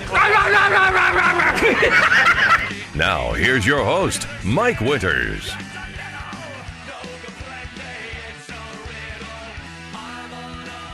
And good morning. It is 6 minutes after 9 o'clock. Welcome to our number 3. Tres Inviernos. Of Mornings with Mike Winters, right here on 106.5 Roswell's Talk FM. Happy Wednesday. Hi. Hey, I didn't get a chance to ask you this. Yeah. Don't say what this is on the air because on the off chance that somebody related to me is listening, because I don't think so, but just in case. Would this be a good Christmas gift? By the way, I've already bought 3 I was like, of bear in these. mind, there's still a camera. By the well, she's probably not seeing the feed. Yeah. Okay. But anyway, it's not for Kim. Okay. I saw this literally just like 10 minutes ago, and I want one. I just bought 3 of them. Did you? One for myself and 2 for my nephews. It looks amazing, and I want one just to play with my kids with. Okay, that's what I wanted to know. Yeah, no, this absolutely. looks like a cool Christmas gift from your uncle. Here's the thing. How many nephews? I have 2. So you got one for each of them? Correct. Good call. And I got a blue one and a red one. I'm now going to get 2 because I have 2 kids, and there's no way we're going to get away with it. Okay, you guys can share it. I bought 3. I bought myself a red one, and I bought a blue and a red one for my nephew. That is awesome. Okay. I think you can comfortably say. I don't think anybody's necessarily listening. Probably not. It's a ball. It's so freaking cool. I watched this thing on TikTok. It like hovers and you can throw it and it comes back to you. Mm-hmm. It's like some weird, like remember the yo balls from the yo-yos from back in the day? Remember them? I still have one. Yeah, you do you? Oh yeah. I had one and I kept breaking them. Do they? Yeah, they still sell them. Oh, I had one and I'd break them like the next day, but because I couldn't yo-yo, right? But I could yo-ball. I could yo-yo ball. And it's like a yo-ball without the string. So what's weird is, and it lights up and does everything. And I want one because those things look like to be so much fun with my kids. But I wasn't good at like yo-yoing because my dad he tried so desperately to teach me how to use a Duncan yo-yo, like the old school, the butterfly. Yeah. And he was great with it. My dad was phenomenal. He could do the cat's cradle. He could do really all the good stuff, with just the standard yo-yo. But when I was a kid, and you might remember this because it was like probably your 20s. There was a weird phase where everybody was super into yo-yos. Yeah, there was a hot yo-yo trend there. And then the yo-yos that were coming out were phenomenal. They were I still look for them today because the super long hang because they had the clutches in them. Remember the double clutch? Like you'd throw it, and it would hit the clutch, and that would cause the free spin. I could do none of these things, but yeah. Oh, dude. I remember people doing them. This is where I learned the technique of you furl it, and I was left-handed, so you furl it over your finger, and that's how you give your, it's a hard throw, but it gives you enough, tout to get it back, to kind of let it hang there and do what you need to do. See, I'm just happy if I bring it back to me. On those double clutches, dude, I could do all kinds of stuff. Walk the dog, do around the world. Oh, so you're way more proficient at that. I was like, if I got it to come back, I want to yo-yo now. Come back up the string. I was like, I just did yo-yoing. That's the first time I could do that. Like if I did this, like if I would say 4 times. I did 5 fingers. 4 times. 4 times. Sorry, that's fantastic. That was funny, wasn't it? 4 times I do it. One of those times I get the yo-yo to come back up to my hand. The other 3 I fail. Well, that's what you're doing. Okay, so if you're furling like this and then you pop that finger, that's what's going to cause it to come back up, and then you're poised to. Okay, I just this is not. Yeah, I understand because the old tradition of tossing it like that, but yo ball. Oh, I was Michael Jordan of that thing. I'd swing it around and comes right back. Right? I'm like, woo!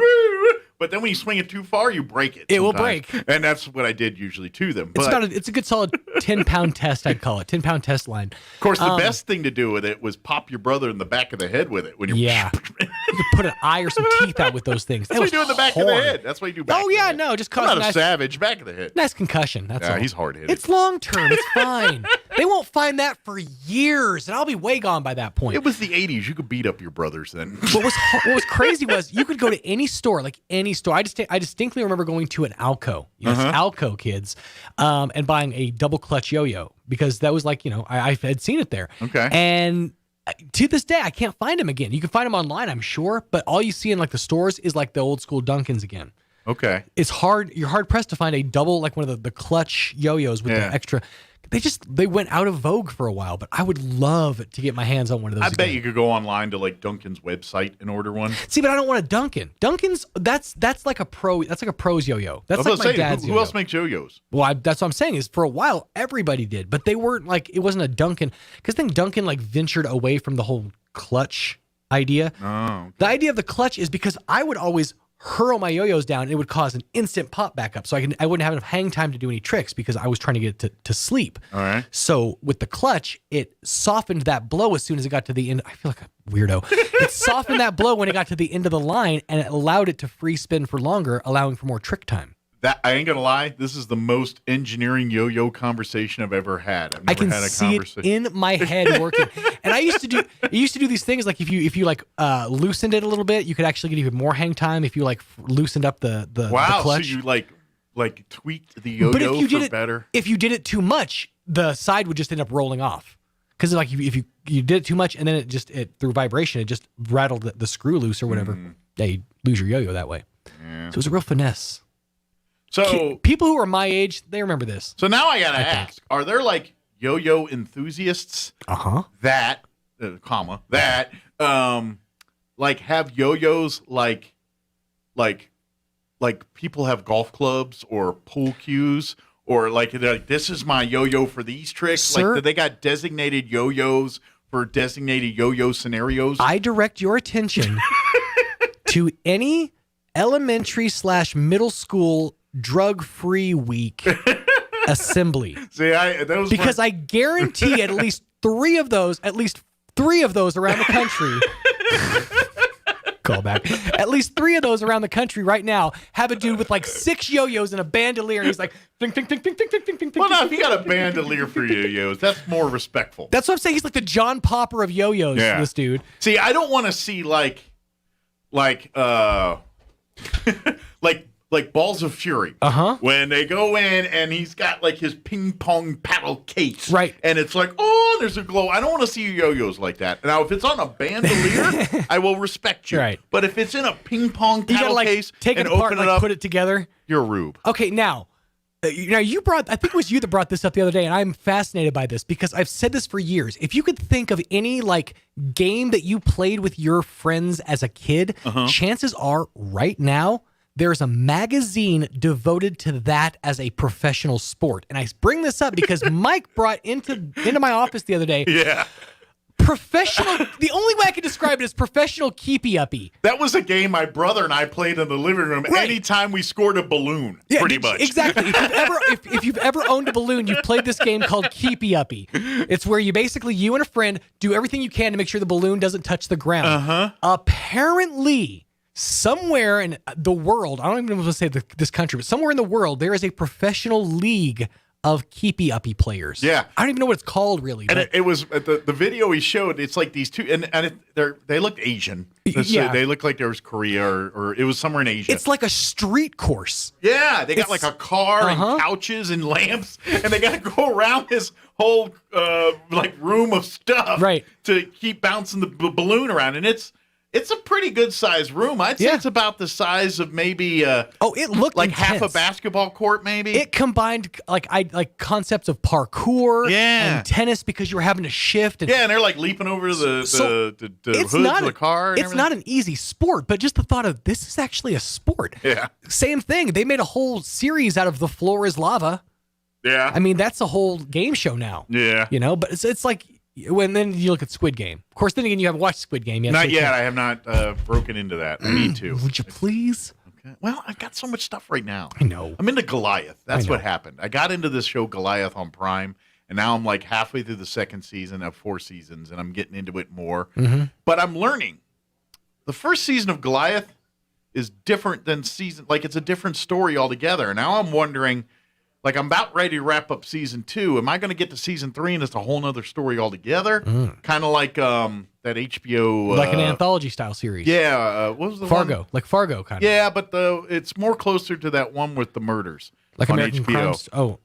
The one on HBO that was popular for a hot minute. Vince Vaughn did a season. It was a different season each time with different people. Well, see, I'm thinking American Horror Story because kind of in that line of. It's in that same vein, but it's all Billy Bob Thornton's character as a lawyer in a different case. So each season is him dealing with a different situation. I think so. Okay. At least the first 2 seasons have been like that. And that's kind of an interesting way to look at a procedural because you look at a procedural as a 60-minute open and shut case. Yeah. If you'd use a whole season to solve one, that you look at SVU, that's like you have 753 seasons of television right there. Yeah.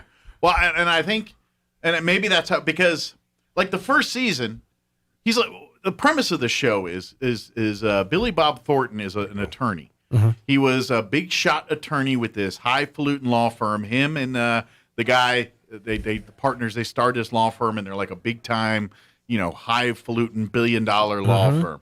Well, some case happened where Billy Bob Thornton got a kid off that was a murderer and then murdered again. Anyway, he kind of went off the rails and kind of, stopped being the big time lawyer. Now he's a guy that lives in a motel in Miami and smokes cigarettes and drinks a lot and and does Billy Bob Thornton as Bad Santa, but as a lawyer and solves cases. No, he's just bad lawyer. But he's a really good lawyer. Like he's one like of those House, guys. basically. Yeah, he's like House, but a lawyer. Okay. But like a more, savant, but for lawyerism. Yeah, but he's more. Lawyerisms? He's a little more, but he acts like think of the mentality of the Bad Santa with a conscience a little bit. Okay.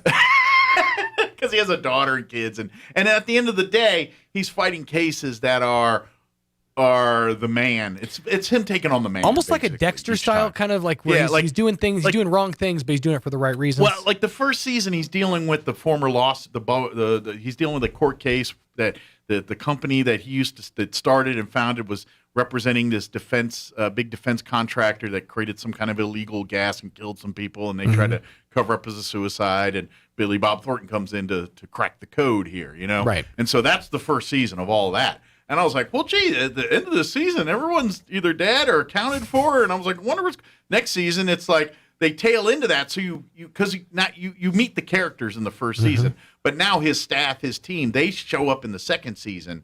But the adversaries, which are also connected, his ex-wife, boss and all that, they're not involved in this one at all. It's now gone into a different case with cartels and another kid being murdered. And are accused of murder. So it sounds like maybe they've got to look a wide. But the way this one's going, to draw from. And I don't know if season 3 starts all over again, or is it going to trail into this cartel thing? Because I might have another episode left on this season too, so that might answer those questions. But it's kind of good. I'll have to check it out. If you don't mind, if you like Billy Bob Thornton, if you were offended by Billy Bob Thornton and Bad Santa, you're not going to like it. But Billy Bob is real hit or miss for me. Yeah. This is that kind of Billy Bob. Okay. It's that, think of Bad Santa Billy Bob. He's kind of Bandits Billy Bob. Yeah, kind of in that character vein, but it's pretty good. There was something else I was going to say that just completely spaced my brain, so I forget all about it. Let me give you the rundown since I was talking about Goliath the whole time. It's a good show. Check it out. And I think it's done. It's 4 seasons and done. So the 4th season just premiered last year or something. Now it's done. So I think it's all there, allegedly. But here in just a little bit, Crystal Noble with the Roswell Humane Society is going to join us and give us an update on what's happening at the Humane Society. By the way, we're in November now, so if you've been waiting for one of those black cats or white cats, come take it home. They're ready for you. But we'll get an update from Crystal here in just a few. Later on, we'll get you up to date with local news, along with your town hall business update and whatever else we can come up with for this hour of the show. Before we do any of that, though, let's take a look at that weather. I'm meteorologist Steve Hamilton with your Pecos Valley weather. Gusty today with a cold front dropping through eastern New Mexico. We could get a few gusts to around 35 miles per hour, but it should be sunny. Our afternoon high in the mid to upper 70s. Overnight, the wind will calm down a little bit. Lows near 40 and clear. And then Veterans Day looks mostly sunny with our afternoon high staying near 70. A little cooler on Friday, mid 60s. That's your latest forecast. I'm meteorologist Steve Hamilton. Thank you, Steve. Currently 64 degrees here in Roswell. Humidity is at 21%. Winds, a little breezy out of the northwest at 14 miles per hour. Sunny today and relatively warm compared to the next couple days. 78 the high today. Unfortunately, the breezes are going to be hanging out today. Northwest winds 5 to 15 this morning, picking up 15 to 25, gusting as high as 35 miles per hour later today. Clear skies tonight with an overnight low of 39 degrees and northwest winds at around 10 miles per hour. For your Veterans Day on Thursday, sunny skies, 71 for a high tomorrow. North winds 5 to 10 miles per hour. Tomorrow night, mostly clear. Overnight low of 38 with southwest winds at around 5 miles per hour. For your Friday, cooler, sunny, 66 for a high with north winds 10 to 15 miles per hour. Friday night, mostly clear with an overnight low of 33. And then looking at your weekend, sunny and 71 for Saturday, sunny and 74 for Sunday. All right, it is 9:21. We're going to take about a 3.5 minute commercial break, and then we'll talk Humane Society on the other side. Do not go away. You're listening to Mornings with Mike Winters. A good night's sleep is so important. Did you know that proper sleep supports a healthy heart, decreases chances of weight gain, and boosts a positive mood? Hi, this is Dr. Sarah Usher with Carabelli Dental. It doesn't matter your age, sleeping issues can make any of us reach for that all-day cup of coffee. If you know you are not sleeping because of severe snoring or sleep apnea, come visit us. We can make you a small oral appliance that will help you sleep better and live better. Come see the team at Carabelli Dental at the corner of 9th and Main in Roswell, or call 622-4455. I was driving home from work. I got off the bus on my way home from work. I drive the same way every day. I get off the same stop every day. Driving through the intersection. Walking through the intersection. I didn't even see her. I didn't even see him. Then it was too late. When you're walking. When you're driving, look for me. Drivers, look for pedestrians. Pedestrians, look for drivers. Sponsored by NMDOT and aired in cooperation with the NMBA and this station. This is another commercial from your friends at Roswell Ford, so you're probably expecting to hear about all the great deals here at the Tailgate Nation. Well, we'll get to that in a minute. First, we want to talk about buying a car from you. Roswell Ford is looking for gently used, late model cars and trucks, and if you have one, we're prepared to pay top dollar for it, even if you're not ready to buy anything from us. Just bring it in and see how much it's worth. You'll probably be surprised.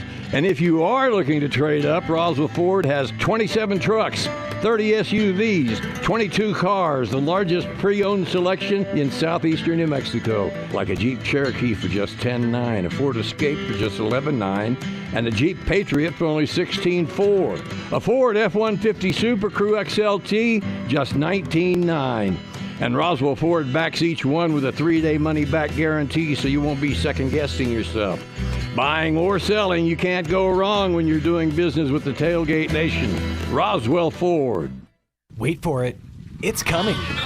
Spring River Park and Zoo present Race for the Zoo 2021. Saturday, November 13th, beginning at 9 a.m. It's a 5K with a 2-mile option, and you can run, walk, crawl, scuttle, whatever, with t-shirts for all races and awards and trophies for the fastest finishers. Proceeds go towards keeping our furry and feathered friends cared for. For more information, contact the Roswell Parks and Recreation Department at 575-624-6719 and register online at roswellconnect.com. Race for the Zoo 2021, November 13th, 9 a.m. at Spring River Zoo. If you're faced with a decision on your current job and career path, please consider an advertising sales position with Pecos Valley Broadcasting Company. We have a veteran sales staff to work with and learn from. We represent 5 radio stations and an online platform that reaches thousands of listeners and viewers across the Pecos Valley and beyond. We pay a base salary and expense reimbursement, plus a generous commission plan. Within your first year, you could be earning $35,000 to $40,000 with room for growth. You won't be stuck in an office. You'll have lots of time for your family and will never ask your vaccination status.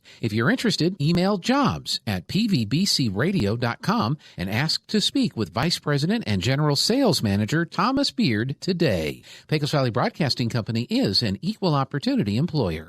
Here's a Mornings with Mike Winters fun fact.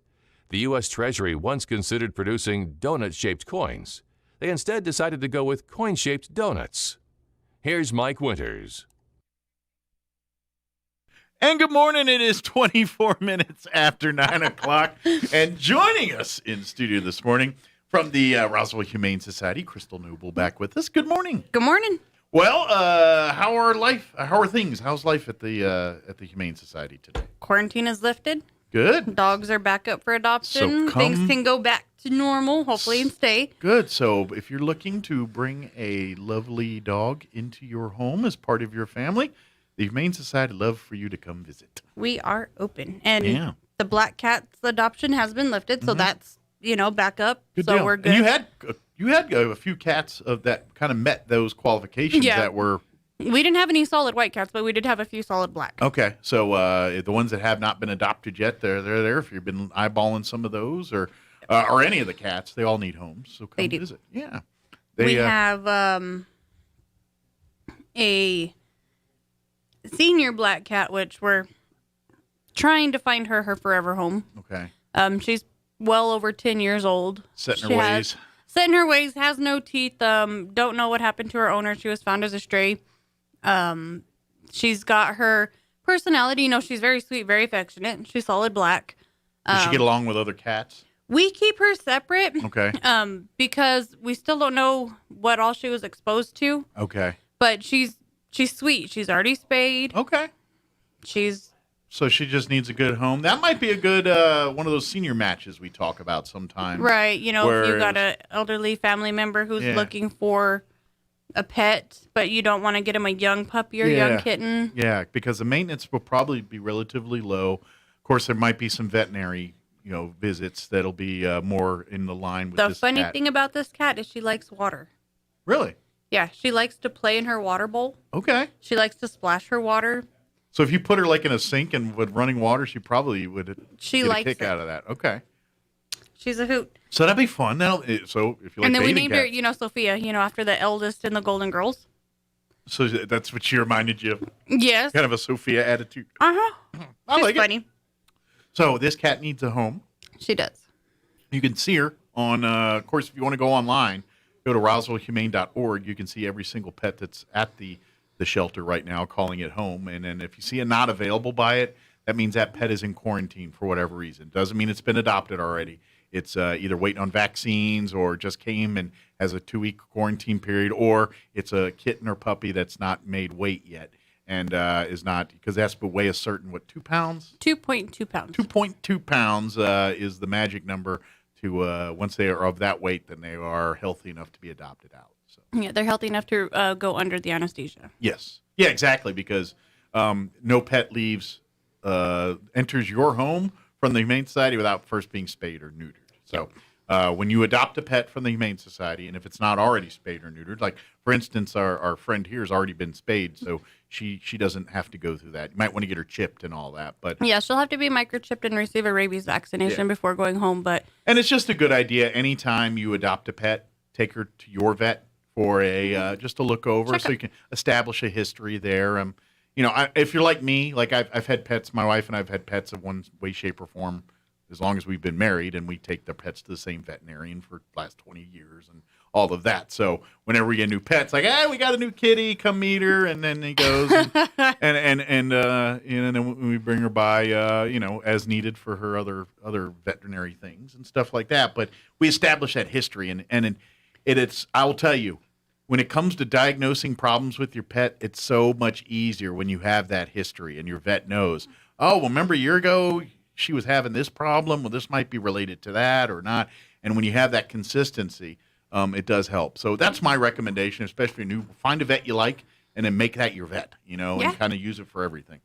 And that's what we kind of did, But sometimes with that first spay and neuter, you kind of go where, because you get to choose where to take the vet to be spayed or neutered. But if you're like, well, I want the pet tomorrow and I can't, and sometimes you'd be like, well, my vet's not available tomorrow, but this vet over here is. Let's go ahead. And so sometimes that happens. But like I said, once you get the pet in your home and everything, establish a relationship with a veterinarian throughout that pet's time there, so there's a consistency. Yeah, and there's so many vets here in town. They do offer discounts for the ones that are getting adopted from us. So good. The spay and neuters get a discount. Yeah. The 2 vets that do the younger spay neuters are Casa Cadencia and Cielo Grande. Okay. If they are within the qualifications for the younger spay neuters, they will have to go to either one of those vet more specifically, and then they can continue out at their regular vet afterwards. But generally, if the pet's 6 months or older? Yeah, 6 months and older can go to any vet, but if they're under 6 months of age, they have to go to either Casa Cadencia or Cielo. Yeah. Never mind. I'll tell that story later. I was going to tell a story about spaying and neutering, but I think I've told it before, and I'll tell it later. But on the spay and neuter topic, we've changed our spay neuter vouchers. Okay. So we understand the cost of living is going up. Gotcha. And the cost of everything is going up, unfortunately. This is true. And the spaying and neutering for your general animals at home that are not in a shelter, that need to be spayed or neutered, we are opening up our low-income program to no more. You don't have to provide income anymore. Okay. It's just a spay-neuter voucher. So if you need a voucher. If you have an animal at home that needs to be spayed or neutered, the program is opened up. It's no more low income. Now, if you've already used the program, you cannot reapply. Okay. It's a one-time only It's a one-time only. But now, the amount of the voucher used to be $100. Mm-hmm. We've upped it to $150. Oh, good. So it'll cover more of the cost or keep up with current cost of doing business right now. So, right. For folks that wish to redeem one of these vouchers and they don't have to show do they just have to show proof that they adopted a pet? Well, it is for or proof they have a pet, or if it's not for adoptions, it's for your animals that are already at home. I know, but if you need one spayed, and if they want a voucher, they just call down. Okay. Tell us that they're needing to get a voucher. When they come down, they'll have to bring their photo ID. Okay. We check to see if they're in the program. If they're not already in the program, then we go over the information of name, breed, age, sex of the animal. Okay. Find out what kind of animal. And then we issue the voucher. Cool. So if you want, take advantage of that opportunity. And trust me, you want your pet spayed or neutered. It's healthier. It's healthier for the pet. I know some people like to breed and all that. I unless that's what you do, and that's your thing, don't do that. It's not a way to make money. Don't use a pet as a form of income. It's just bad. So, with us and all of the rescue groups that pull from animal control and then from the public, some of the rescue groups have been transporting animals out of state. We transport to Albuquerque when they're available, and we have the capabilities to. Chaves County alone has already overpopulated Colorado. Wow. Parts of Arizona and parts of Utah. Wow. To where those shelters are now overcrowded. So they can't take any more of ours. And those have been resources for a couple of years now. Right. So again, the spaying and neutering is very important because Chaves County alone is not that big. How do we turn into a dog factory? It just kind of seems like it is now, huh? And dog and cats, because people are not educated about spaying and neutering. They're, I want them to have one litter. It makes them a better pet. No, it does not. It's not true. It does not, because they have the same instincts that they have prior to and after of having a baby. I can tell you that for a fact because I've witnessed it. My in-laws had a white lab, nice, beautiful, great dog. She was probably about 8 or 10 at the time when I got Sissy, my brand new black lab. She was about 7 weeks old when we got her. And so after like a week later, we were going up to Ruidoso for Thanksgiving to meet family. So we brought Sissy up there. And Daisy, the lab, the yellow lab, white lab, whatever you want to call her, spayed, never had a litter, nothing like that. As soon as she met Sissy, she rolled over on her side to breastfeed her, to milk her. She couldn't do it if she wanted to, but that instinct is there. And that's exactly they don't what have to have a litter of babies, puppies, or kittens to have that instinct. You have to think of the welfare and well-being of these animals. Mm-hmm. There's animals in shelters every single day. There's animals running the streets every single day. There's people that, have more animals than the limits. Mm-hmm. Spaying and neutering is going to be the only way to resolve this issue. Yeah. The amount of dog food that is sold in Chaves County, and even the food that is brought in from other places, there's still more of a need of dog food in Chaves County than there is in the entire city of Albuquerque. That's crazy. That's That's why when you go to the stores and you look at the shelves, the dog's food shelves are bare because we have that high of a demand for animal food. Wow. They can't keep up with our demand because the suppliers, COVID, everything's on backtrack. Everything's slowed down. The process of receiving items is a lot slower than it used to be. Well, you have a mass amount of animals. You got to feed them. Mm-hmm. You can't go to the store and buy 20 bags of dog food anymore because they don't have the 20 bags. Yeah, that's weird. I never thought about that, but yeah, I guess that's kind of startling information that we are that overwhelmed with pets compared to other parts of state, country here, and now at this point that blows me away that because we had some great groups that would go to Colorado, Utah, these places, and they, a dozen dogs at a time they'd take up there and find homes for. And now they're overpopulated because we've been sending our stuff up there. Yep. So, we got to, so please take advantage of these vouchers. I don't care if you even got the income. Go ahead and, you know what I mean? If you're like, I can afford it, but if you can save $150 to get your pet spayed, why not take advantage of it? Come and get vouchers. We're offering to help you, encourage you, educate you to spay and neuter your animals. Your pet will be healthier. There's going to be cancers and things that your pet currently is exposed to right now. Right. That goes away when the pet has been spayed and neutered. The whole the temperament. You even see temperament changes. If you've got an aggressive dog, spaying and neutering sometimes will actually calm the dog down and be more docile after that. And a lot of male dogs get their anger, I'm just going to say anger, from testosterone. Yeah. When they have a built-up amount, it causes irritants. Sure. It causes anger.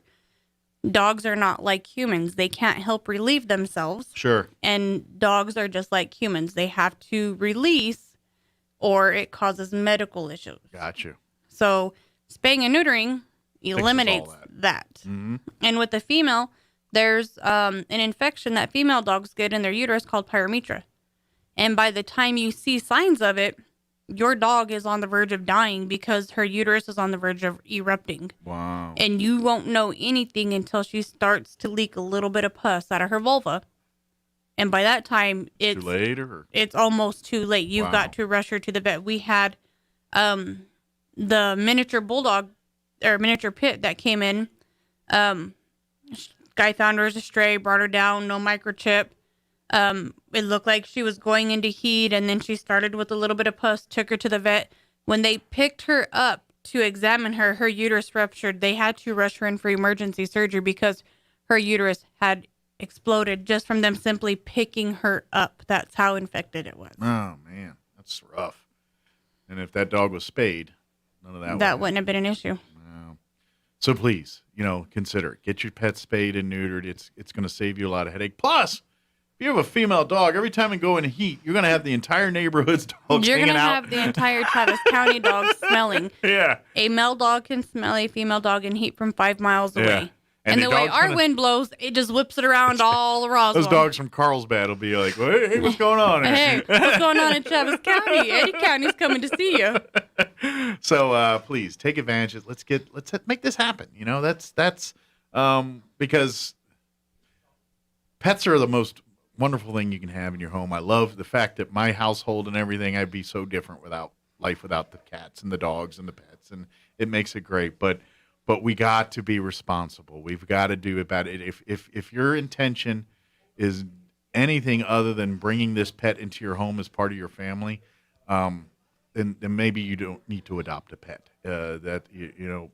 I get people like, well, I want one for protection. I want one for teaching my kid responsibility. I want, those are side things. Those are benefits that happen with the pet. When you make it a part of your family. Yeah. They're going to protect you. You don't have to train that dog to do it. That's going to be their natural instinct. Yeah. You treat that pet like a member of the family. All that other stuff happens by default. And you get teaching that, and your you get a kids living dog. responsibility is wonderful, because kids do need to learn responsibility. They need to learn accountability as well. Absolutely. But you, in the long run, are the adult. It is your responsibility to oversee what your child is doing. Yeah. And if you're not going to be that adult to oversee what your child is doing, then don't use a pet as a tool to do not. Yeah. And same thing. I know we're getting around the holidays here, and we talked about the cat for seniors and all that. Yes, if you're wanting to get a pet for maybe a senior loved one as companion, that's a great idea. As long as the person that you're doing this is involved in every facet of that decision-making process. Yes. Don't come on down to the Humane Society looking for a cat for grandma if grandma's not on board for this. Make sure grandma's with you. Let grandma no surprises. Yeah, let grandma come and pick the cat with you. Find the one because an animal, you can go and you can purchase an animal or whatever, but if you want somebody to have a good bonded relationship, they need to pick each other. Yeah.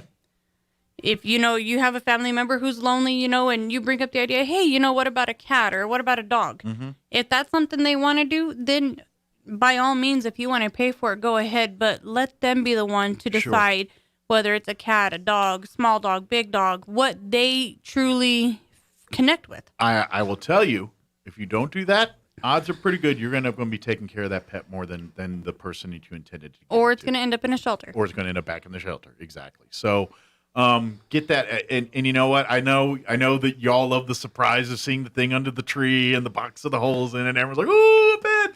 But put a picture in a box. Yeah, put a picture in the box, or just make sure they're in part. Or better yet, I'm sure you can talk to the Humane Society and say, hey, "Can we make a voucher or like some kind of gift certificate I could stick under the tree and say, hey, you're entitled to a free pet at the Humane Society here. Come with me and let's pick one out." That would be cool. Make something like that or do something like that. The only thing with that is because you have to qualify for an adoption. Gotcha. So if that person didn't qualify for that specific dog that they liked, gotcha, that would be a little bit heartbreaking. But you can make one yourself if you know they qualify. The qualifications are if a dog. You can write, you can make your own little coupon that says the day after Christmas, we're going to go look at dogs and I'm going to pay for it. Sure. Yeah, absolutely. That's something you could do that. And to be honest, the qualifications aren't too stringent. If you want to own a dog or adopt a dog from the Humane Society, obviously you got to have it spayed and neutered. We talked about that. It'll have to get chipped before it leaves. That's part of the city ordinance now, so that's a rule. But if you have a fenced-in yard and you have fully fenced in, and it's a fence that will keep the dog in, not a couple boards with a hole in it. That's or if it's laying on the floor. Something that looks like a serviceable fence. That's pretty much, and then obviously the dog has to have access to shelter, food, water, and that kind of stuff. So, but if you treat this dog the way you're supposed to, the dog comes in with you and home and things, and only goes out to use the bathroom and play and do what dogs do outside. But that's really it. I mean, and obviously, if there's any other dogs in the household, there will be a meet and greet with those dogs prior to you adopting that dog. Yes. Cats, little different. If you want a cat and you have and you got to promise it's an indoor cat, then we're good to go. And like we said, it's got to be spayed or neutered when it leaves and gets chipped, just like the city ordinance requires and all that. But as far as cats go, you don't have to have a fenced-in yard. They're indoor cats. They stay in, and that's it. That's really is it. And you buy a litter box and a thing to give them food and water, and guess what? Your cat's pretty much good to go. Cats are way easier than dogs. Yeah. Now, you might want to, if this is my suggestion to you, if you are a cat owner or want to be a cat owner, what my wife and I do every time we bring a new cat in, and I only got 2. It's not like I'm not a cat lady or nothing. I got 50 cats. He's a crazy cat guy. But whenever we adopt a new cat in our household, we create a kind of a nursery. And so we'll use a room in the house, probably a bathroom now, but it used to be a laundry room in our other house. And basically that's the cat's area. The litter box is there, the food, water, blankies, toys, make it an area for them to kind of get comfortable with it. And then we keep her in there for a couple days. And then we slowly, we put a little cage that held her for a second. But so she can kind of see out and let the other cat interact. And then by about 2-3 days of that, we integrate her into the house, and then she has the whole rest of the house and but it got a chance for the cats to kind of meet each other and her to get used to kind of everything around there and get the lay of the land. And by the time she was really ready to explore, she was good to go. And I had not one single problem. No accidents of bathroom, no fights of epic proportions. You get cats, they do cat stuff, but nothing that doesn't holy cow, I got to replace every curtain in the house or whatever it is, something like that. It was good to go. So that if you set yourself up for success with stuff like that, being a pet owner is an amazing experience. And that's the kind of stuff. It really is. And, they provide a love and a nurture that you can't get from a human. Yeah. They have that sense, when you don't feel good, they can sense it and they're going to come and they're going to lay on you and you're going to be like, oh my God, get off of me. But they're trying to help you feel better. I know. It's funny. Funny you mentioned that. A couple years ago, I'd stayed home for work. I had cold, flu kind of thing. And so I actually went to work and started feeling sick and came home and was like, I'm done. And the cats get on my lap and stuff, but they're not as they're lovey but they interact with my wife different than they act with me. They know what they can get away with my wife, and they know what so they interact appropriately. But I remember, and this was one of the first times it ever happened. I got home and I was laying in my recliner, and I just fully reclined back, and I put the blanket on me. I'm like, oh, turn on and go to sleep here. And sure enough, one cat came up, and then the other one. They're both laying on my lap there, and like, holy cow, this is different. They usually don't both come up at the same time. You know, I usually get one or the other, but they were both there laying. And then I was like, well, I'm going to go lay down in bed. I went to the bed, and both of them climbed up on. That's unheard of. They've never gotten on me, laying on top of me while I was in bed. They'll lay next to me or around in the room, but never on me. And not one, but both of those cats, who probably didn't want to do that, laid right there on me and where everything else. And I kind of knew. I was like, they know I'm sick. They know they're trying to make me feel better. And that was really nice. But you're right. That happened to me. And to be honest, I don't think I've had that happen in bed since, together like that. So it's true. Try it with a Great Dane, a Boxer, and a Mastiff. It's a little breathtaking, literally. But you're right. It's and that's the fun part of being a pet owner. They just become a part of your lives, and they get to. Cats and dogs both crave routine. I don't care what you say. They thrive on that routine. And cats, even though cats act like they don't, they very much do. I tell you, 99% of the time, I open my door to come in my house every day, and both cats sit there meowing, and they flop on their butts, on their backs, waiting for a rub down, because they get a rub down every time. And I even trained Bella, who was not down with it at first. Hannah would always come in and slop down and rub down. Bella just kind of looked like, what's going on? And I pet her. Now, Bella, they're competing on who's flopping down first to get their rub downs and all. It's just the routine, They have their thing, and that's how they do it. And it's funny because, like, my dogs, like, they get fed in their kennel, so that way there's no fight. Yeah. So the big boy goes in first. He walks in, turns around, gives me a kiss, and then he can eat. Then the other one, Trooper, I tell him, okay, wait. And he walks in his kennel, sticks his head out, gives me a kiss. Then the door closes, and then he can eat. Uh-huh. And then the Boxer's sitting there waiting. He's like, okay, come on, let me kiss you so I can eat. So they won't eat until I tell them, give me a kiss. That's awesome. Yeah. See, and dogs dogs. I mean, you can work with them. You can get them. They love doing that stuff. And it's beyond, to be honest. I mean, it depends on the breed of the dog and the age and everything, but it's not really that hard. I told you about can teach an old dog tricks. Yeah. I'm married. My husband has learned. But it's all about the routines and doing that. And that's what makes being a pet owner fun, because then the pet starts reading and reacting to you and how you live. And you're like, how the heck did that dog figure that out? And it's just because they it's the life. They love being a part of your life and want to be a part of it. They aim to please you, to make you happy. Yeah.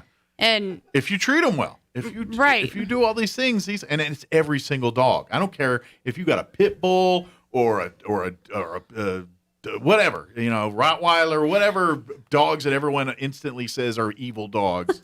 I've seen the most friendliest, roll around, fun, lick you to death Rottweiler out there that wouldn't harm a fly if you didn't tell it. You know what I mean? It's just, they have the capability to do some damage. But I've met more aggressive Chihuahuas than I have big dogs. I've had dogs that were like the size of my fist that were way meaner and jerks than a dog that could have just looked at me and chewed my arm off. You know what I mean?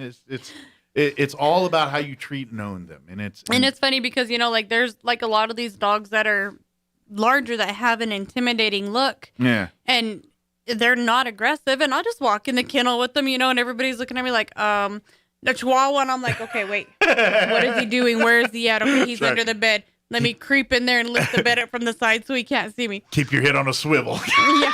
It's like Alien there with the little there he is. Right? Take cover. It's the Chihuahua.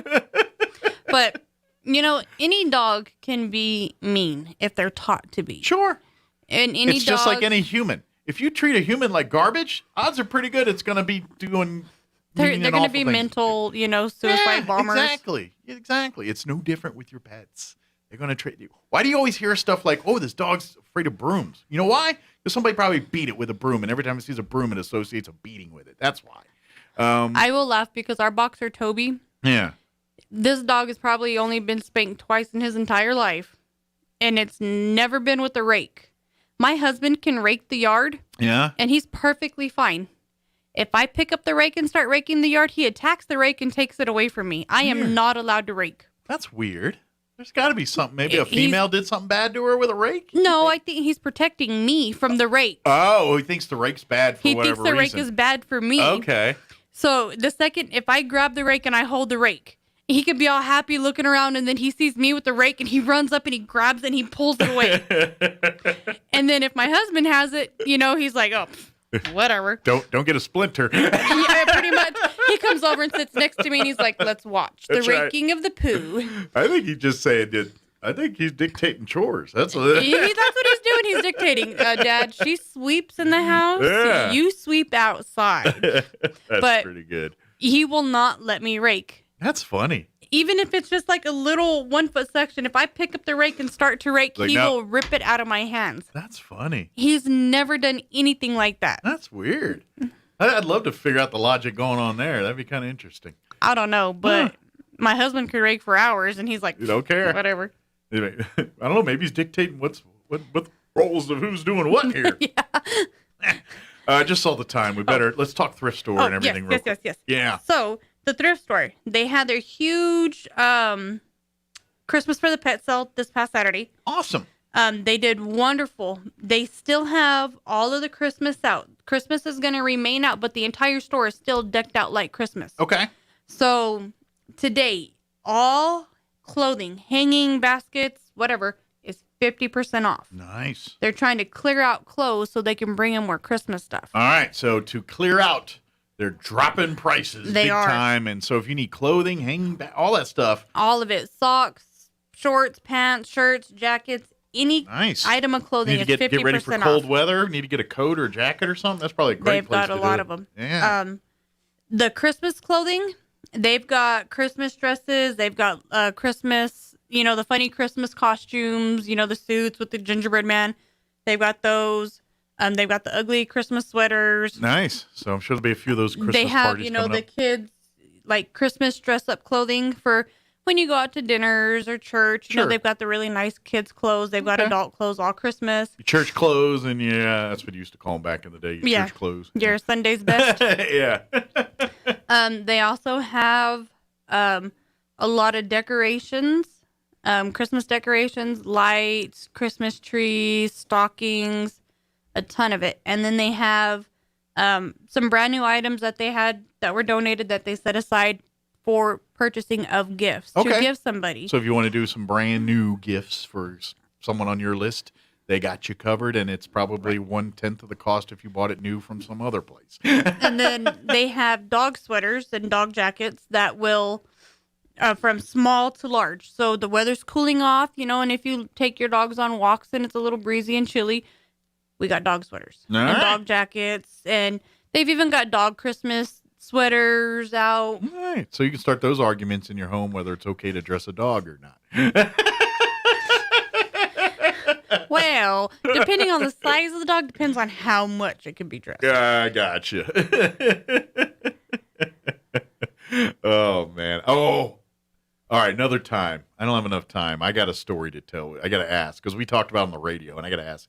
It has to do with clothing and dogs, but I don't have time to talk about it now. So we'll have to get to that one.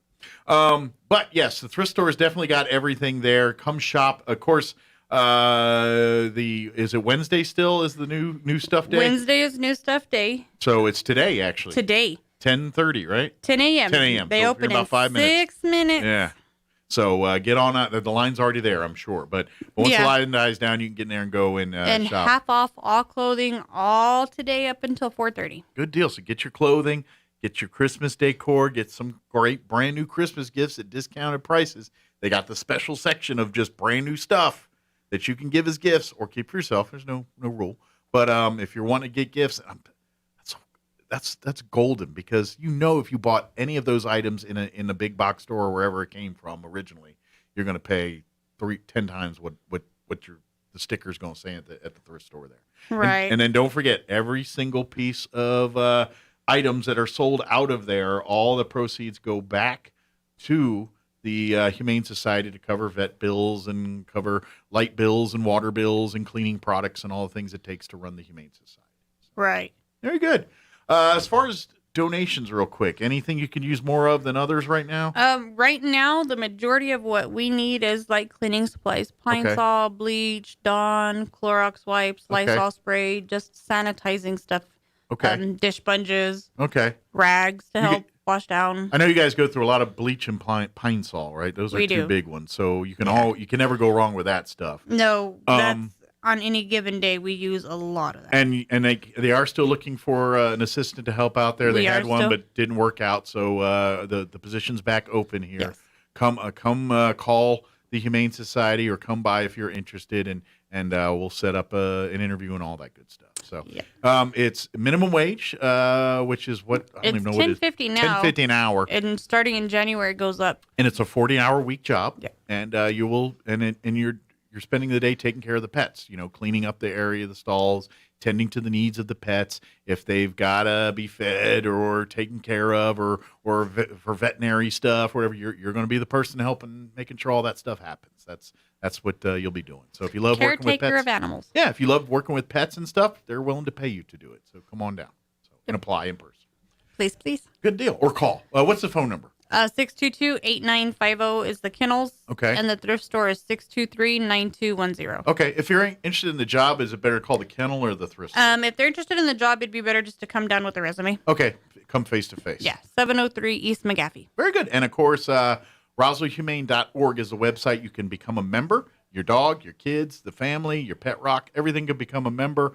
And that's a great way to support the Humane Society as well, because your fees also help. Your membership fees help cover expenses at the Humane Society there. And you get a newsletter, and you get to come to the board meetings when those happen and all that good stuff. Yep. So, very good.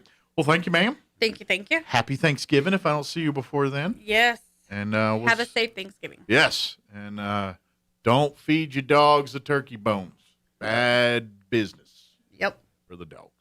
Thank you, ma'am. We'll see you next time. Thank you. All right, 9:57. Let's do a quick break before we go. With the SRN News Business Brief, I'm Rich Thomason. Inflation in the U.S. soaring to a 30-year high as prices keep rising. The Consumer Price Index rose 6.2% last month compared to a year ago. That's higher than the 5.9% increase that many economists had been expecting. The number of Americans applying for unemployment benefits fell to a new pandemic low, 267,000 last week. The Labor Department says jobless claims fell by 4,000 last week. The 4-week average of claims dropped by nearly 7,300 to 278,000, also a pandemic low. Altogether, 2.2 million Americans were collecting traditional unemployment benefits the week that ended October 30th. That's correspondent Jeremy House. Wall Street's key averages opened in the red this morning. Modest losses for the Dow, the NASDAQ, and the S&P following release of the latest inflation report. With business, I'm Rich Thomason. Finding great candidates to hire can be like, well, trying to find a needle in a haystack. Sure, you can post your job to some job board, but then all you can do is hope the right person comes along, which is why you should try ZipRecruiter for free at ZipRecruiter.com/free. ZipRecruiter doesn't depend on candidates finding you. Its powerful technology identifies people with the right experience and actively invites them to apply to your job. You get qualified candidates fast. So while other companies might deliver a lot of hay, ZipRecruiter finds you what you're looking for. The needle in the haystack.